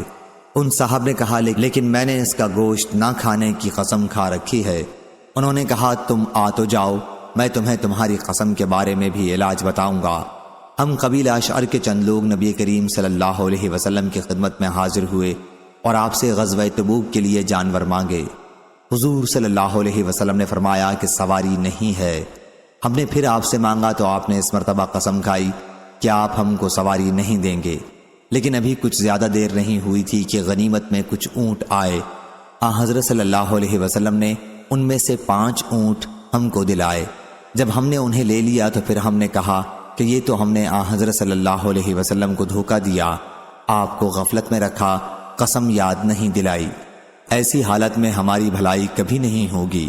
آخر میں آپ کے پاس آیا اور میں نے کہا، یا رسول اللہ، آپ نے تو قسم کھا لی تھی کہ آپ ہم کو سواری نہیں دیں گے، پھر آپ نے سواری دے دی۔ حضرت صلی اللہ علیہ وسلم نے فرمایا، ٹھیک ہے، لیکن جب بھی میں کوئی قسم کھاتا ہوں اور پھر اس کے سوا دوسری صورت مجھے اس سے بہتر نظر آتی ہے تو میں وہی کرتا ہوں جو بہتر ہوتا ہے اور قسم کا کفارہ دے دیتا ہوں۔ صحیح بخاری حدیث نمبر 4385۔ عمران بن حسین رضی اللہ عنہ نے بیان کیا کہ بنو تمیم رسول اللہ صلی اللہ علیہ وسلم کی خدمت میں حاضر ہوئے تو آپ نے فرمایا، اے بنو تمیم بشارت قبول کر لو۔ انہوں نے کہا کہ جب آپ نے ہمیں بشارت دی ہے تو کچھ روپے بھی عنایت فرمائیے۔ اس پر حضور صلی اللہ علیہ وسلم کے چہرے کا رنگ بدل گیا۔ پھر یمن کے کچھ اشعری لوگ آئے، آپ صلی اللہ علیہ وسلم نے ان سے فرمایا کہ بنو تمیم نے بشارت قبول نہیں کی، یمن والو تم قبول کر لو۔ وہ بولے کہ ہم نے قبول کی یا رسول اللہ۔ صحیح بخاری حدیث نمبر 4386۔ شعبہ نے بیان کیا ان سے اسماعیل بن ابی خالد نے، ان سے قیس بن حازم نے اور ان سے ابو مسعود رضی اللہ عنہ نے کہ نبی کریم صلی اللہ علیہ وسلم نے فرمایا، ایمان تو ادھر ہے، اور آپ نے اپنے ہاتھ سے یمن کی طرف اشارہ کیا، اور بے رحمی اور سخت دلی اونٹ کی دم کے پیچھے پیچھے چلانے والوں میں ہے، جدھر شیطان کے دونوں سینگ نکلتے ہیں، یعنی مشرق قبیلہ ربیہ اور مضر کے لوگوں میں۔ صحیح بخاری حدیث نمبر 4387۔ عبد الحمید نے بیان کیا ان سے ابن بلال نے، ان سے ثور بن زید نے، ان سے ابو الغیث سالم نے اور ان سے ابو ہریرہ رضی اللہ عنہ نے کہ رسول اللہ صلی اللہ علیہ وسلم نے فرمایا، ایمان یمن کا ہے اور فتنہ دین کی خرابی ادھر سے ہے، اور ادھر ہی سے شیطان کے سر کا کونا نمودار ہوگا۔ صحیح بخاری حدیث نمبر 4389۔ ابو زناد نے بیان کیا ان سے اعرج نے اور ان سے ابو ہریرہ رضی اللہ عنہ نے بیان کیا کہ نبی کریم صلی اللہ علیہ وسلم نے فرمایا، تمہارے یہاں اہل یمن آئے ہیں جو نرم دل رقیق القلب ہیں، دین کی سمجھ یمن والوں میں ہے اور حکمت بھی یمن کی ہے۔ صحیح بخاری حدیث نمبر 4390۔ علقمہ نے بیان کیا کہ ہم عبداللہ بن مسعود رضی اللہ عنہ کے پاس بیٹھے ہوئے تھے، اتنے میں خباب بن عرط رضی اللہ عنہ مشہور صحابی تشریف لائے اور کہا، ابو عبد الرحمن، کیا یہ نوجوان لوگ جو تمہارے شاگرد ہیں اسی طرح قرآن پڑھ سکتے ہیں جیسے آپ پڑھتے ہیں؟ ابن مسعود رضی اللہ عنہ نے کہا کہ اگر آپ چاہتے ہیں تو میں کسی سے تلاوت کے لیے کہوں۔ انہوں نے فرمایا کہ ضرور۔ اس پر ابن مسعود رضی اللہ عنہ نے کہا، علقمہ تم پڑھو۔ زید بن حدیر زیاد بن حدیر کے بھائی بولے، آپ علقمہ سے تلاوت قرآن کے لیے فرماتے ہیں، حالانکہ وہ ہم سب سے اچھے قاری نہیں ہیں۔ ابن مسعود رضی اللہ عنہ نے کہا، اگر تم چاہو تو میں تمہیں وہ حدیث سنا دوں جو رسول اللہ صلی اللہ علیہ وسلم نے تمہاری قوم کے حق میں فرمائی تھی۔ خیر، علقمہ کہتے ہیں کہ میں نے سورہ مریم کی 50 آیتیں پڑھ کر سنائیں۔ عبداللہ بن مسعود رضی اللہ عنہ نے خباب رضی اللہ عنہ سے پوچھا، کہو کیسا پڑھتا ہے؟ خباب رضی اللہ عنہ نے کہا، بہت خوب پڑھا۔ عبداللہ رضی اللہ عنہ نے کہا کہ جو آیت بھی میں جس طرح پڑھتا ہوں علقمہ بھی اسی طرح پڑھتا ہے۔ پھر انہوں نے خباب رضی اللہ عنہ کو دیکھا، ان کے ہاتھ میں سونے کی انگوٹھی تھی، تو کہا، کیا ابھی وقت نہیں آیا کہ یہ انگوٹھی پھینک دی جائے؟ خباب نے کہا، آج کے بعد آپ یہ انگوٹھی میرے ہاتھ میں نہیں دیکھیں گے۔ چنانچہ انہوں نے انگوٹھی اتار دی۔ اس حدیث کو غندر نے شعبہ سے روایت کیا ہے۔ صحیح بخاری حدیث نمبر 4391۔ عبداللہ بن ذکوان نے بیان کیا ان سے عبد الرحمن اعرج نے اور ان سے ابو ہریرہ رضی اللہ عنہ نے بیان کیا کہ طفیل بن عمرو رضی اللہ عنہ نبی کریم صلی اللہ علیہ وسلم کی خدمت میں حاضر ہوئے اور عرض کیا کہ قبیلہ دوست تو تباہ ہوا، نافرمانی اور انکار کیا، اسلام قبول نہیں کیا، آپ اللہ سے ان کے لیے دعا کیجیے۔ حضرت صلی اللہ علیہ وسلم نے فرمایا، اے اللہ قبیلہ دوست کو ہدایت دے اور انہیں میرے یہاں لے آ۔ صحیح بخاری حدیث نمبر 4392۔ ابو ہریرہ رضی اللہ عنہ نے بیان کیا کہ جب میں اپنے وطن سے نبی کریم صلی اللہ علیہ وسلم کی خدمت میں حاضر ہونے کے لیے چلا تو راستے میں نے یہ شعر پڑھا۔ ترجمہ: کیسی ہے تکلیف کی لمبی یہ رات، خیر اس نے کفر سے دی ہے نجات، اور میرا غلام راستے میں بھاگ گیا تھا، پھر میں یہاں حضرت صلی اللہ علیہ وسلم کی خدمت میں حاضر ہوا اور آپ سے بیعت کی۔ ابھی آپ کے پاس میں بیٹھا ہی ہوا تھا کہ وہ غلام دکھائی دیا۔ آپ نے مجھ سے فرمایا، ابو ہریرہ یہ ہے تمہارا غلام۔ میں نے کہا، اللہ کے لیے، میں نے اس کو اب آزاد کر دیا۔ صحیح بخاری حدیث نمبر 4393۔ عدی بن حاتم رضی اللہ عنہ نے بیان کیا کہ ہم حضرت عمر رضی اللہ عنہ کی خدمت میں ان کے دور خلافت میں ایک وفد کی شکل میں آئے۔ وہ ایک ایک شخص کو نام لے لے کر بلاتے جاتے۔ میں نے ان سے کہا کیا آپ مجھے پہچانتے نہیں یا امیر المومنین؟ فرمایا کیا تمہیں بھی نہیں پہچانوں گا؟ تم اس وقت اسلام لائے جب یہ سب کفر پر قائم تھے، تم نے اس وقت توجہ کی جب یہ سب منہ موڑ رہے تھے، تم نے اس وقت وفا کی جب یہ سب بے وفائی کر رہے تھے، اور اس وقت پہچانا جب ان سب نے انکار کیا تھا۔ عدی رضی اللہ عنہ نے کہا بس اب مجھے کوئی پرواہ نہیں۔ صحیح بخاری حدیث نمبر 4394۔ ابن جریج نے بیان کیا، کہا مجھ سے عطا بن ابی رباح نے بیان کیا اور ان سے ابن عباس رضی اللہ عنہ نے کہ عمرہ کرنے والا صرف بیت اللہ کے طواف سے حلال ہو سکتا ہے۔ ابن جریج نے کہا میں نے عطا سے پوچھا کہ ابن عباس رضی اللہ عنہ نے یہ مسئلہ کہاں سے نکالا؟ انہوں نے بتایا کہ اللہ تعالیٰ کے ارشاد ثم محلها الی البیت العتیق سورہ حج سے، اور نبی کریم صلی اللہ علیہ وسلم کے اس حکم کی وجہ سے جو آپ نے اپنے اصحاب کو حجۃ الوداع میں احرام کھول دینے کے لیے دیا تھا۔ میں نے کہا کہ یہ حکم تو عرفات میں ٹھہرنے کے بعد کے لیے ہے۔ انہوں نے کہا لیکن ابن عباس رضی اللہ عنہ کا یہ مذہب تھا کہ عرفات میں ٹھہرنے سے پہلے اور بعد ہر حال میں جب طواف کر لے تو احرام کھول ڈالنا درست ہے۔ صحیح بخاری حدیث نمبر 4396۔ عبداللہ بن عمر رضی اللہ عنہ نے خبر دی کہ نبی کریم صلی اللہ علیہ وسلم کی زوجہ مطہرہ حفصہ رضی اللہ عنہا نے انہیں خبر دی کہ حضور اکرم صلی اللہ علیہ وسلم نے حجۃ الوداع کے موقع پر اپنی بیویوں کو حکم دیا کہ عمرہ کرنے کے بعد حلال ہو جائیں، یعنی احرام کھول دیں۔ حفصہ رضی اللہ عنہا نے عرض کیا یا رسول اللہ پھر آپ کیوں نہیں حلال ہوتے؟ آپ صلی اللہ علیہ وسلم نے فرمایا کہ میں نے تو اپنے بالوں کو جما لیا ہے اور اپنی قربانی کو ہار پہنا دیا ہے، اس لیے میں جب تک قربانی نہ کر لوں اس وقت تک احرام نہیں کھول سکتا۔ صحیح بخاری حدیث نمبر 4398۔ شعیب نے بیان کیا ان سے ظاہری نے دوسری سند اور امام بخاری رحمہ اللہ نے کہا، اور مجھ سے محمد بن یوسف فریابی نے بیان کیا، کہا ہم سے امام اوزائی نے بیان کیا، کہا کہ مجھے ابن شہاب نے خبر دی، انہیں سلیمان بن یسار نے اور انہیں ابن عباس رضی اللہ عنہ نے کہ قبیلہ خشعم کی ایک عورت نے حجۃ الوداع کے موقع پر رسول کریم صلی اللہ علیہ وسلم سے ایک مسئلہ پوچھا۔ فضل بن عباس رضی اللہ عنہ حضور اکرم صلی اللہ علیہ وسلم ہی کی سواری پر آپ کے پیچھے بیٹھے ہوئے تھے۔ انہوں نے پوچھا کہ یا رسول اللہ صلی اللہ علیہ وسلم، اللہ کا جو فریضہ اس کے بندوں پر ہے یعنی حج میرے والدین پر بھی فرض ہو چکا ہے، لیکن بڑھاپے کی وجہ سے ان کی حالت یہ ہے کہ وہ سواری پر نہیں بیٹھ سکتے، تو کیا میں ان کی طرف سے حج ادا کر سکتی ہوں؟ آپ نے فرمایا کہ ہاں کر سکتی ہو۔ صحیح بخاری حدیث نمبر 4399۔ عبداللہ بن عمر رضی اللہ عنہ نے بیان کیا کہ فتح مکہ کے دن نبی کریم صلی اللہ علیہ وسلم تشریف لائے۔ آپ صلی اللہ علیہ وسلم کی قصوہ اونٹنی پر پیچھے حضرت اسامہ رضی اللہ عنہ بیٹھے ہوئے تھے، اور آپ کے ساتھ بلال رضی اللہ عنہ اور عثمان بن طلحہ رضی اللہ عنہ بھی تھے۔ آپ صلی اللہ علیہ وسلم نے کعبے کے پاس اپنی اونٹنی بٹھا دی اور عثمان رضی اللہ عنہ سے فرمایا کہ کعبے کی کنجی لاؤ۔ وہ کنجی لائے اور دروازہ کھولا۔ حضور اندر داخل ہوئے تو آپ صلی اللہ علیہ وسلم کے ساتھ اسامہ، بلال اور عثمان رضی اللہ عنہ بھی اندر گئے، پھر دروازہ اندر سے بند کر لیا اور دیر تک اندر نماز اور دعاؤں میں مشغول رہے۔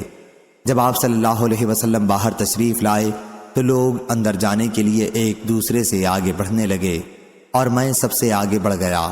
میں نے دیکھا کہ بلال رضی اللہ عنہ دروازے کے پیچھے کھڑے ہوئے ہیں۔ میں نے ان سے پوچھا کہ نبی کریم صلی اللہ علیہ وسلم نے نماز کہاں پڑھی تھی؟